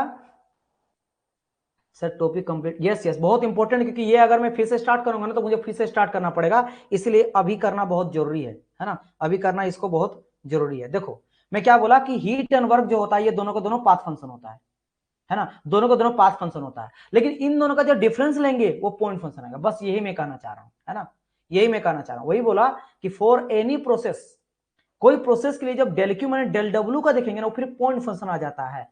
मींस कि del Q minus del W जो होगा वो थर्मोडायनेमिक प्रॉपर्टी होगा। ये भी आप बोल सकते हो, क्योंकि पॉइंट फंक्शन जो रहता है वो मेरा थर्मोडायनेमिक प्रॉपर्टी होता है। क्लियर? लेकिन ये दोनों इंडिविजुअल बात करेंगे, समझ गए? मतलब कुछ ऐसा अगर बोलेंगे ना कि मम्मी जो है ना सर, मम्मी मेरे से, मान लो इस तरह का कोई बोलेगा कि वो जो लड़की, मान लो मम्मी है, एक आपका मेल है एक फीमेल है, वो बोलेगा कि मेल जो है ना बहुत ही एकदम गुंडी जैसी है मान लो, और फीमेल जो है वो भी गुंडा है। लेकिन जब आपस में इन दोनों का डिफरेंस आ जाता है ना, साथ आ जाता है ना, कुछ ऐसा रिलेशन आ जाता है, तो फिर ये दोनों और से मतलब ये नहीं होता, आप मूवी में देखते हो कि मेल है बहुत गुंडा, दूसरे को बहुत मारता पीटता, सब उससे डरता है। फीमेल जो भी गुंडी जैसी है, लेकिन जब आपस में अपना बच्चा होता है उसको बड़ा प्यार से कहता है, नहीं बाबू हर चीज में आप, तो वैसा कुछ है कि दोनों का बिहेवियर अलग है। ये भी पाथ है, ये भी पाथ है, लेकिन दोनों का डिफरेंस जो होता है वो पॉइंट फंक्शन है, यानी सिस्टम का प्रॉपर्टी है। तो आप मेरे को पूछ सकते हो, या फिर यहाँ पे बोलना आया था कि सर आखिर जो सिस्टम, क्योंकि सब प्रॉपर्टी का कुछ ना कुछ चीज दर्शाता है, जैसे कि हम लोग को पता है कि प्रेशर का बीच का जो डिफरेंस होता है उसको बोलते हैं चेंज इन प्रेशर। प्रेशर आपका है पॉइंट फंक्शन, थर्मोडायनेमिक प्रॉपर्टी जिसको बोलते हैं। तो प्रेशर भी एक प्रॉपर्टी है। टेम्परेचर को डिफरेंस दिखाता है पॉइंट फंक्शन, तो वो भी एक प्रॉपर्टी है। तो आखिर ये जो प्रॉपर्टी, इस प्रॉपर्टी का नाम क्या पड़ेगा? तो यहीं पे उदय होता है, फिर जन्म होता है मेरा किसका? इंटरनल एनर्जी का। तो यानी कहीं ना कहीं आप बोल सकते हो कि सर हीट और वर्क के बीच में जो चेंज प्रॉपर्टी आ रहा है, ये प्रॉपर्टी क्या है, इस प्रॉपर्टी का नाम क्या है? इसी प्रॉपर्टी को बोलते हैं इंटरनल एनर्जी। इसी प्रॉपर्टी को क्या बोलते हैं? क्योंकि चेंज इन प्रॉपर्टी होगा, तो प्रॉपर्टी यानी एनर्जी, क्योंकि ये भी मेरा हीट एनर्जी है और ये भी एनर्जी है, तो एनर्जी का डिफरेंस तो एनर्जी ही होगा। तो ये कौन सा एनर्जी? ये होता है इंटरनल एनर्जी। इसीलिए यहाँ पे प्रेशर वॉल्यूम नहीं निकला, क्योंकि प्रेशर जो होता है वो क्या होता है? कोई एनर्जी नहीं है वो चीज, है ना, लेकिन यहाँ पे एनर्जी निकले, क्योंकि एनर्जी का डिफरेंस है एनर्जी, लेकिन वो कैसा रहेगा? वो प्रॉपर्टी रहेगा उसका पॉइंट का। यानी अब देखो, ये हो गया मेरा पाथ फंक्शन, जबकि क्या हीट एक तरह से एनर्जी है, लेकिन एनर्जी मेरा पाथ फंक्शन हो जा रहा। वर्क भी क्या है? मेरा पाथ फंक्शन है, क्योंकि ये भी एक एनर्जी है, जबकि मेरा ये भी चेंज इन एक एनर्जी मिल रहा है, लेकिन ये जो एनर्जी होगा पाथ नहीं होकर पॉइंट होगा। क्योंकि अभी तक मैं आपको जो भी बताया हूं वो मैं आपको ये बताया हूं कि सारे के सारे जो प्रॉपर्टी होगा वो एनर्जी होगा। मैंने क्या बताया था कि all energy are, all energy are, all energy are अगर मैं बोलूं तो बिहेव करता पाथ की तरह, जैसे खासकर ये दोनों। लेकिन अब ये इंटरनल एनर्जी, और यानी अब मैं यहां से ही रिलेशन स्टेब्लिश हुआ है कि एनर्जी भी प्रॉपर्टी सिस्टम का बन सकता है। इसीलिए आगे चलकर हम लोग डिस्कस करेंगे, यू ही नहीं एंथैल्पी का भी बात करेंगे, वो भी मेरा क्या जाएगा? सिस्टम का प्रॉपर्टी होगा, यानी कि पॉइंट फंक्शन होगा, वो भी मेरा क्या होगा? पॉइंट फंक्शन होगा, जबकि एनर्जी है। एंट्रोपी भी, वो भी क्या होगा? पॉइंट फंक्शन होगा। इसी तरह रूल से निकलता है। क्यों? क्योंकि ये सब भी ना एनर्जी के डिफरेंस से बनता है। तो जब भी किसी के एनर्जी के बीच में डिफरेंस आएगा ना, वो एनर्जी ऑटोमेटिकली क्या हो जाएगा? पाथ फंक्शन ना होकर पॉइंट फंक्शन हो जाएगा। इसीलिए केवल और केवल आपका हीट एंड वर्क, क्योंकि थर्मोडायनेमिक्स में हीट एंड वर्क का बात करते हैं, तो हीट एंड वर्क इंडिविजुअली जब इन दोनों का बात करते हैं दोनों पाथ होता है, लेकिन जब इन दोनों का डिफरेंस देखते हैं तो फिर वो उदय होता है प्रॉपर्टी का, तो प्रॉपर्टी हो जाता है। तो that's why heat and work are path function but their difference is a point function. और ये डिफरेंस क्या आता है? ये चेंज इन डिफरेंस कहलाता है चेंज इन एनर्जी, और ये कहलाता है इंटरनल एनर्जी। यानी आप समझ गए होंगे कि एनर्जी जो होता है वो क्या होता है? थर्मोडायनेमिक प्रॉपर्टी होता है, पॉइंट फंक्शन होता है। यानी ये पॉइंट भी डिपेंड करेगा, इसको डी से दिखाएंगे, और इंटरनल एनर्जी को दिखाते हैं यू से, यानी लिख सकते हैं डी यू। और यहीं से आपका इंटरनल एनर्जी से फिर बन जाता फर्स्ट लॉ ऑफ थर्मोडायनेमिक्स। समझ गए? देखो फर्स्ट लॉ जो बना ना, वो कितना चीज को बनाया। फर्स्ट लॉ पूरी तरह से ना, मतलब कि दुनिया का नेचर को ही चेंज कर दिया। एनर्जी का पाथ पे जो डिपेंड करता था वो पॉइंट पे डिपेंड करने लगा। जो इन एग्जैक्ट डिफरेंशिएशन था वो एग्जैक्ट डिफरेंशिएशन में कन्वर्ट हो गया, है ना। जो अलग अलग पॉइंट पे डिपेंड नहीं करता था, पॉइंट में आ गया। इसका एग्जैक्ट डिफरेंशिएशन कर सकते हैं। समझ गए कितना सारा चीज? और इसके डिफरेंस एक नया प्रॉपर्टी का उदय हुआ, जबकि ये प्रॉपर्टी है ही नहीं, दोनों पाथ होता है, ये प्रॉपर्टी पैदा कर दिया। ठीक है, अब बात करेंगे सर किस तरह का प्रॉपर्टी। अब बात करते हैं इसके बारे में। इंटरनल एनर्जी है, ये कैसा प्रॉपर्टी याद रखना? एक्सटेंसिव, क्योंकि ये मास पे डिपेंड करेगा। क्योंकि ये बना किससे है? ध्यान रखना है, ये बना है अशुद्धि पाथ से बना, जो पाथ पे डिपेंड करता। समझ गए ना? पाथ पे डिपेंड करता, कहीं ना कहीं उसका थोड़ा बहुत प्रॉपर्टी रहेगा। तो एक्सटेंसिव मतलब ये मास पे डिपेंड करेगा, मास पे डिपेंड करेगा कि कितना एनर्जी का इंटरेक्शन हो, एनर्जी के बेसिस से मास ज्यादा कम हो सकता है। अब आपको पता है कि हम लोग लेके क्या चलते हैं? इंटेंसिव लेके चलते हैं, इंडिपेंडेंट ऑफ मास। तो क्या करेंगे? स्पेसिफिक एनर्जी बनाने के लिए हम लोग एक्सटेंसिव प्रॉपर्टी को मास से डिवाइड कर देते हैं। जैसे मास से डिवाइड होता है वो बन जाता है इंटरनल एनर्जी। इंटरनल कैसा, इंटेंसिव इंटरनल एनर्जी। इसलिए यू को भी दो तरीके से लिखा जाएगा, ध्यान रखना, एक लिखा जाएगा कैपिटल यू, एक लिखा जाएगा स्मॉल यू। तो जब लिखा जाएगा स्मॉल यू ना, उसका मतलब क्या हो जाता है, this is your independent of mass, यानी इसको बोल सकते हो आप इंटेंसिव प्रॉपर्टी, इंटेंसिव प्रॉपर्टी। और ये क्या हो जाता है, this is your total internal energy, क्या बोल सकते हो, total internal energy. Total internal energy मतलब कि ये मेरा मास पे डिपेंड कर रहा है, यानी कि एक्सटेंसिव प्रॉपर्टी है, ये मेरा क्या एक्सटेंसिव प्रॉपर्टी है। क्लियर। चलिए सर कैसे internal energy depend upon mass, क्योंकि एनर्जी है ना, एनर्जी मान लो कोई भी साइकिल से आ रहा है, देखो एक्चुअली U इक्वल टू हम लोग बात करेंगे the function of temperature only, लेकिन मैं आपको बता रहा हूं क्योंकि एनर्जी के डिफरेंस से बना है, तो मान लो इस तरह प्रोसेस है 1 से लेकर 2 के बीच में आ रहा है, तो ये हीट दिए हीट दिए हीट दिए हीट दिए हीट दिए, जैसे आप साइकिल में कोई भी कंबसन होता है, हीट दिया हीट दिया हीट दिया, कहीं पे ज्यादा कहीं पे कम स्पीड, जैसे आपको प्रैक्टिकल समझो ना, हीट इंजन में मिल रहा है, आप ज्यादा स्पीड चला रहे हो, ज्यादा फ्यूल लिया, कहीं कम फ्यूल लिया, तो वहां पे ज्यादा एयर बर्न हुआ, एयर के साथ पेट्रोल बर्न हुआ, तो एयर का मास ज्यादा है। कहीं पे आप धीरे किए हो, एयर कम हुआ, तो मास ज्यादा कम, तो मास पे डिपेंड करता है, वेरी करता है, that's why it's a extensive property. समझ गए सुलभ शक्ति। हाँ, लेकिन ये एनर्जी एक तरह से, लेकिन कैसा है ये एनर्जी, ये दोनों भी एनर्जी था, दिस ऑल आर एनर्जी, लेकिन एनर्जी का डिफरेंस बन गया मेरा पॉइंट फंक्शन। क्यों? क्योंकि यहाँ पे हम लोग प्रूव किए कि इस एनर्जी का डिफरेंस जो होगा दो अलग अलग पाथ का सेम आ गया, सेम आ गया, यानी जो भी सेम होता हो तो पॉइंट फंक्शन होगा, प्रॉपर्टी होगा सिस्टम का, है ना। चलिए इसीलिए ये चीज मेरे को मिला, तो यहां से ये चीज हो गया। इसके अलावे हाँ, अब जान लो थोड़ा और चीजें कि इंटरनल एनर्जी जो होता है, ये फंक्शन ऑफ एब्सोल्यूट टेम्परेचर होता है। किसी भी सिस्टम में इंटरनल एनर्जी बेसिकली होता कहां से, वो बेसिकली होता है फंक्शन टेम्परेचर का, केवल टेम्परेचर में डिपेंड करता है, केवल किस पे डिपेंड करता है, टेम्परेचर में, क्योंकि ये इन दोनों से बना है ना। अब बोलेंगे सर इन दोनों के डिफरेंस से बना है, तो क्या इसका बिहेवियर मेरा हीट की तरह रहेगा या फिर वर्क डन पे डिपेंड करेगा। तो याद रखना, ये चूंकि नया बना है ना, तो ये नया चीज पे डिपेंड करेगा, ये डिपेंड करता है टेम्परेचर पे। मतलब अगर मेरा सिस्टम का टेम्परेचर बढ़ा तो मेरा इंटरनल एनर्जी पॉजिटिव हो जाएगा, अगर सिस्टम का टेम्परेचर घटेगा तो इंटरनल एनर्जी घट जाएगा, अगर सिस्टम का टेम्परेचर जीरो है तो इंटरनल एनर्जी भी जीरो होगा। और केवल इसी पे ही डिपेंड करता है, ये भी इंपॉर्टेंट है, ये केवल और केवल किस पे डिपेंड करता है, आपका टेम्परेचर पे ही डिपेंड करता है। ठीक है, चलिए हम लोग के पास 10 बजे तक का टाइम मिल गया। तो ये किस पे डिपेंड करता है, केवल और केवल और किसी पे डिपेंड नहीं करता, ध्यान रखना, कभी भी ध्यान रखना, ये बहुत important, this is very very important. Internal energy depend on temperature only, ये केवल और केवल टेम्परेचर में ही डिपेंड करता है। क्लियर। चलिए अच्छा, अब यहीं से आपका बनता है फर्स्ट लॉ ऑफ थर्मोडायनेमिक्स, तब जाकर सोचो कितना मेहनत किया, कितना साइंटिस्ट लोग रिसर्च किया है। अगर आप थोड़ा फील किए होंगे ना, इंजन के बेसिस पे आपका बाइक है, तो आपको बहुत सारा चीज समझ में आ रहा होगा, है ना। अच्छा, तो यानी कि ये भी देखो, इसीलिए कहा जाता है ना फंक्शन ऑफ टेम्परेचर, पता है क्यों बोल दिए, क्योंकि टेम्परेचर भी होता है इंटेंसिव प्रॉपर्टी, और ये भी हो गया इंटेंसिव प्रॉपर्टी, ये भी इंटेंसिव प्रॉपर्टी, दोनों कैसा कर रहा है, इंटेंसिव प्रॉपर्टी है, दोनों मेरा किस पे डिपेंड करता है, आपका पॉइंट फंक्शन में डिपेंड करेगा, राइट। यानी कि अब बोलेंगे सर थोड़ा प्रैक्टिकल एग्जांपल समझाओ, जैसे आप क्या करोगे, बाइक में आपने पेट्रोल डाला, वो काम किया, जैसे अब तो समझ ही होंगे कि del Q minus del W के डिफरेंस से मेरा उदय किसका हुआ, डी यू का। इसीलिए देखो डेल डेल लिखे लेकिन यू को लिख रहे डी से, क्यों, क्योंकि इट्स अ पॉइंट फंक्शन, ये थर्मोडायनेमिक प्रॉपर्टी है, जबकि ये दोनों प्रॉपर्टी नहीं है ना, प्रॉपर्टी है, इसे आप चेक कर सकते हो। आपने फ्यूल डाला 10 का, एक सेकंड, इसको हम लोग ऐसे लिखते हैं कि del Q equal to d U और plus del W.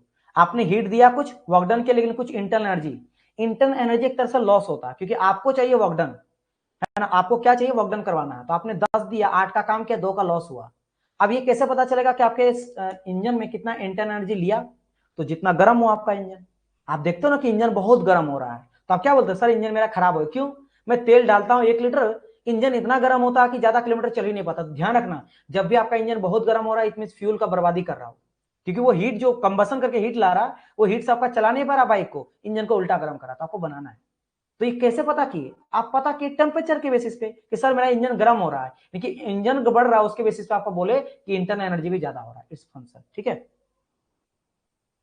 Sir, new in batch please guide the end of class, okay okay dear, ठीक है, आप स्टार्टिंग से देख लेना, आप टेंशन न लेना। ठीक है, चलिए अब देखो फर्स्ट लॉ यहीं से बन जाता है कि del Q minus del W equal to d U, है ना, इंटरनल एनर्जी, और इसको हम लोग डेल डब्ल्यू को उधर कर देंगे तो बन क्या जाता दिस वन, और यही मेरा कंजर्वेशन ऑफ एनर्जी को भी फॉलो करता है, ये वाला कि जितना हीट देंगे उसी से आपका कुछ काम करेगा और कुछ मेरा लॉस होगा, कुछ मेरा लॉस होगा।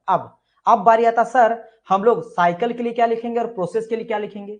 तो जब मैं बात करूंगा first law of thermodynamics for a cycle, cycle के लिए बात करेंगे डियर, तो होता क्या कि डेल डब्ल्यू इक्वल टू आपका del Q equal to del W आता। कैसे?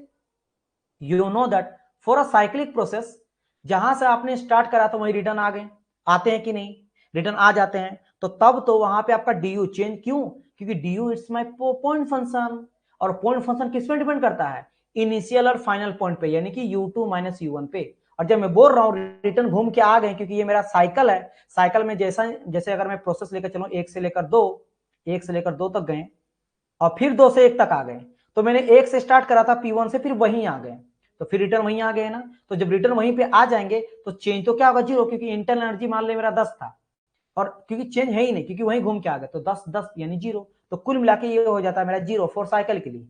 इसलिए फॉर साइकिल के लिए क्या लिखते हैं हम लोग? लिखते हैं del Q equal to del W. Del Q equal to क्या लिखते हैं डियर स्टूडेंट? हम लोग यहाँ पे डेल डब्ल्यू को लिखते हैं।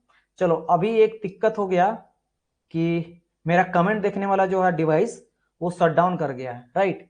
तो मेरे को थोड़ा सा यहाँ पे मंगाना पड़ेगा, जस्ट अ मिनट, ताकि मैं लास्ट में आप लोग को बोलूं कि क्लियर हुआ कि नहीं आप लोग का।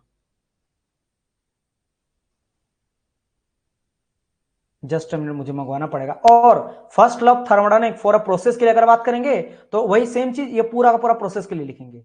चार्जर लाना, तो जिसमें कमेंट देखते हैं, तो ये क्या लिख सकते हैं हम लोग? Del Q equal to d U plus del W. Del ये लिखते हैं फॉर अ प्रोसेस के लिए। समझ गए? प्रोसेस के लिए क्यों? क्योंकि यहां पे मेरा इंटरनल एनर्जी भी आएगा, प्रोसेस में मेरा इंटरनल एनर्जी भी आएगा। यहां खत्म क्यों होगा इंटरनल एनर्जी? बिकॉज यहां पे हम लोग लिखते तो यही है कि del Q equal to d U plus del W, तो ये हो जाता है मेरा जीरो, शून्य।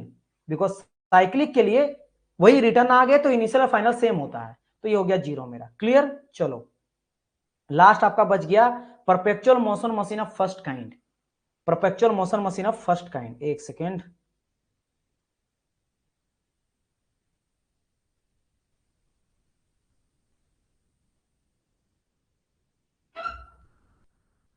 चार्जर इसका देखो वहां पे होगा।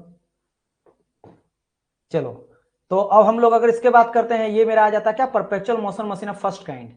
इसको कहा जाता PMM1। ये पता है कि एक ऐसा अद्भुत मशीन है जो अभी तक बना नहीं है। ये क्या बोलता है ना, देखो आपको क्या पता है कि आपका बाइक है, आप जब तक बाइक में फ्यूल नहीं डालोगे तब तक वो वर्क डन करेगा। लेकिन अगर मैं आपको बोलूंगा कि मैं ऐसा एक बाइक बना दूंगा ना जिसमें अगर आप पेट्रोल नहीं डाल तो फिर भी वो चलेगा, वर्क डन करेगा, तो इज इट पॉसिबल और नॉट? तो it's not possible in real life, right. लेकिन ये बोलता है कि इस तरह का एक इंजन हम लोग बना सकते हैं। ये क्या बोल रहा? PMO1। इसीलिए मेरा फर्स्ट लॉ को वॉयलेट करता, क्योंकि फर्स्ट लॉ में क्या समझे कि कोई भी इंजन जो रहेगा जब तक हम लोग उसको हीट नहीं देंगे तब तक वो वर्क डन नहीं करेगा। ये तो हम लोग समझे कि डेल क्यू इक्वल टू आपका डी यू और प्लस डेल डब्ल्यू। तो जब तक हीट नहीं देंगे तब तक वो काम मेरा नहीं करेगा, साथ ही साथ इंटरनली कुछ लॉस भी जरूर करेगा। ये क्या बोल रहा ना PMO भाई साहब कि ऐसा इंजन बनाया जा सकता है जो ना केवल काम किए जा रहा, मतलब आप, मैं बोलूंगा कि मैं ऐसा एक बाइक लिया हूं ना सर या कार लिया हूं जो बस चलते रहता है, तो बोलेंगे तेल वगैरह नहीं, नहीं नहीं बिना तेल का चलता है, सोलर भी नहीं, वो भी तो एक तरह से एनर्जी है ना, वो सोलर एनर्जी है, लाइट एनर्जी है। बोलेंगे किसी तरह का एनर्जी नहीं चाहिए, हाइड्रोजन कोई गैस का भी नहीं, बस चल रहा है, विच इज नॉट पॉसिबल। तो वही कहा गया कि there is no machine which can give work continuously without taking any form of energy. कोई भी ऐसा मशीन नहीं बनाया जा सकता ना जो लगातार मेरा काम कर रहा, किसी भी तरह का फॉर्म ऑफ एनर्जी अगर उसको नहीं, किसी भी तरह का एनर्जी, आप विंड एनर्जी दो, light energy low, tidal energy low, है ना, इलेक्ट्रिकल एनर्जी लो, किसी भी तरह का एनर्जी आपको देना पड़ेगा, अगर आप नहीं दोगे तो नहीं चलेगा। तो बोला इस तरह का मशीन बनाना पॉसिबल नहीं है। और अगर ऐसा पॉसिबल है, अगर दुनिया में ऐसा कोई कर दिया, तो if this possible then it is called PMM1। अगर ऐसा मशीन पॉसिबल हो जाएगा ना, तब इस तरह के मशीन को हम लोग क्या बोलते हैं? Perpetual machine of first kind.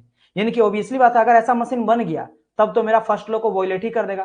First law जो इतना मेहनत करके साइंटिस्ट रिसर्च किया है वो तो बकवास हो जाएगा ना, क्योंकि वो क्या बोला था कि भाई हीट दोगे तभी काम करेगा। अभी तक तो खेल पूरा वही समझ रहे थे, लेकिन ये बोल दिया कि हीट नहीं देंगे फिर भी काम करेगा, जो कि पॉसिबल ही नहीं है। कभी हो सकता है आप में से कोई ऐसा बना दो। तो दिस इज योर PMM1। तो याद रखना PMM1 जो होता है वो फर्स्ट लॉ को मेरा क्या करता है? वॉयलेट यानी खंडित करता, उसको नहीं मानेगा अगर ऐसा मशीन बन गया तो। तो यहां पे हो जाता है इस क्लास का समाप्ति। चलिए तो जस्ट अ मिनट, अभी मेरा कमेंट बॉक्स ऑन हो रहा। अभी प्लीज कोई कमेंट नहीं करना, बिकॉज मुझे यहाँ पे कुछ दिखाई नहीं देगा कि अभी डिवाइस ऑन हो रहा कमेंट वाला। देखो आपके डिवाइस देखने के लिए 4 डिवाइस मेरे को लगता है, मेरे पास यहाँ पे 4 डिवाइस पड़ा रहता है। मैं आपको आज दिखाता हूँ। देखो एक डिवाइस क्या होता है जिसमें मैं क्या करता हूं, आप लोग का कनेक्टिविटी चेक करता हूं ऐप का। एक डिवाइस में क्या होता है कनेक्टिविटी, आईपैड में कनेक्टिविटी को चेक करता हूं। तो पहला आपका यहाँ पे क्या होता है, आईपैड रहता है कनेक्टिविटी चेक करने के लिए, कोई दिक्कत तो नहीं है, फर्स्ट। सेकंड जो होता है आपका डेस्कटॉप है, जिसमें मैं आप लोग को पढ़ा रहा हूं। थर्ड जो होता है वो आपका फोन रहता है, जिसमें आप लोग का कमेंट देखता हूं। और फोर्थ वगैरह में देखता हूं कोई टाइम वगैरह अपडेट वगैरह, यानी 4 डिवाइस मेरे को जरूरत पड़ता है ना, तब जाके क्लास सफिशिएंट। और चारों का चारा एक टाइम पे साइमल्टेनियसली सब चलना चाहिए, है ना, एक टाइम पे। तो it's not a easy job, सभी चीज को ध्यान में रखना चाहिए। कनेक्टिविटी भी चेक करना पड़ता है, कहीं लॉस ना हो जाए, कहीं एरर ना आ रहा। अभी तक कमेंट कोई मत करना, जब मैं बोलूंगा तभी कमेंट करना, बिकॉज अभी तक मैं ऑन नहीं कर रहा हूँ, ऑफ हो गया गलती से, मैंने ये ध्यान नहीं दिया। जस्ट अ मिनट, हाँ, जब मैं बोलूंगा तब आप लोग को कोई भी कमेंट या कुछ भी करना, क्योंकि अभी बोलोगे तो मेरे को समझ नहीं आएगा और ना मेरे को कुछ पता चल पाएगा।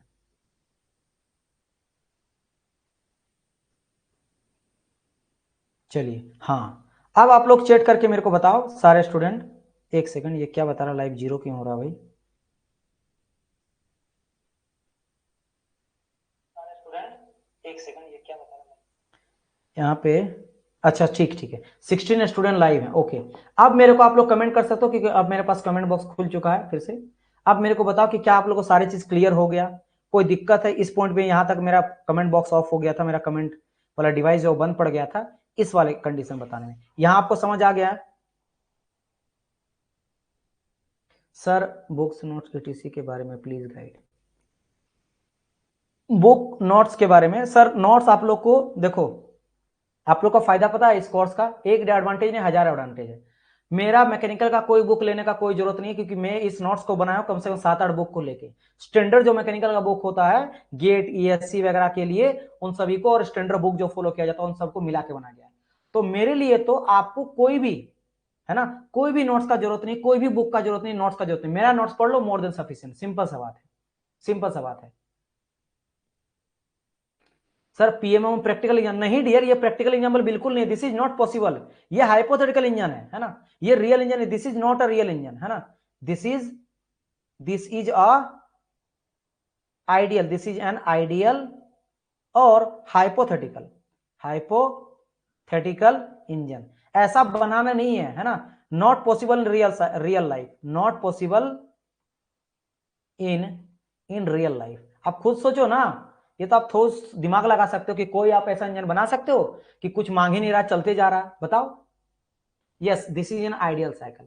समझ गए? तो आपका आंसर यहां मिल गया। कोई बुक नोट्स का जरूरत नहीं, मैं इतना मेहनत क्यों करता हूं? आपके 1 घंटा के क्लास लेने के लिए मुझे 4 से लेकर 5 घंटा का नोट्स प्रिपेयर करना पड़ता है, ठीक है, सारे नोट्स। और आप देखोगे मेरा नोट्स यहाँ पे अपना देखो रहे हो ना, यही आईपैड है, और इसी आईपैड में सारा आपका, यहाँ पे मैं ए टू जेड आपको नोट्स में दिखाता हूँ जो मैं बनाता हूँ, है ना। यहाँ पे देखोगे, ये देखो, आप लोग का नोट्स यहाँ पे आप लोग का बनता है। इसमें मैं डेली क्या करता हूँ, आप लोग का नोट्स प्रिपेयर करता हूँ। It will take too much time. तो ये 1 घंटा के क्लास को बनाने के लिए ना, मुझे यहाँ पे 5 घंटा का टाइम लेना पड़ता है। यहाँ पे देखो सारे नोट्स वगैरह आप लोग को देखने को मिल रहा है, ठीक है। ये सभी नोट्स वगैरह यहाँ पे ऐड होते जाता है, ऐड होते जाता है, डेली पेज और फिगर, ये सब कुछ। तो आप बिल्कुल टेंशन ना लो, बस मेरा नोट्स पढ़ो, दैट्स इट।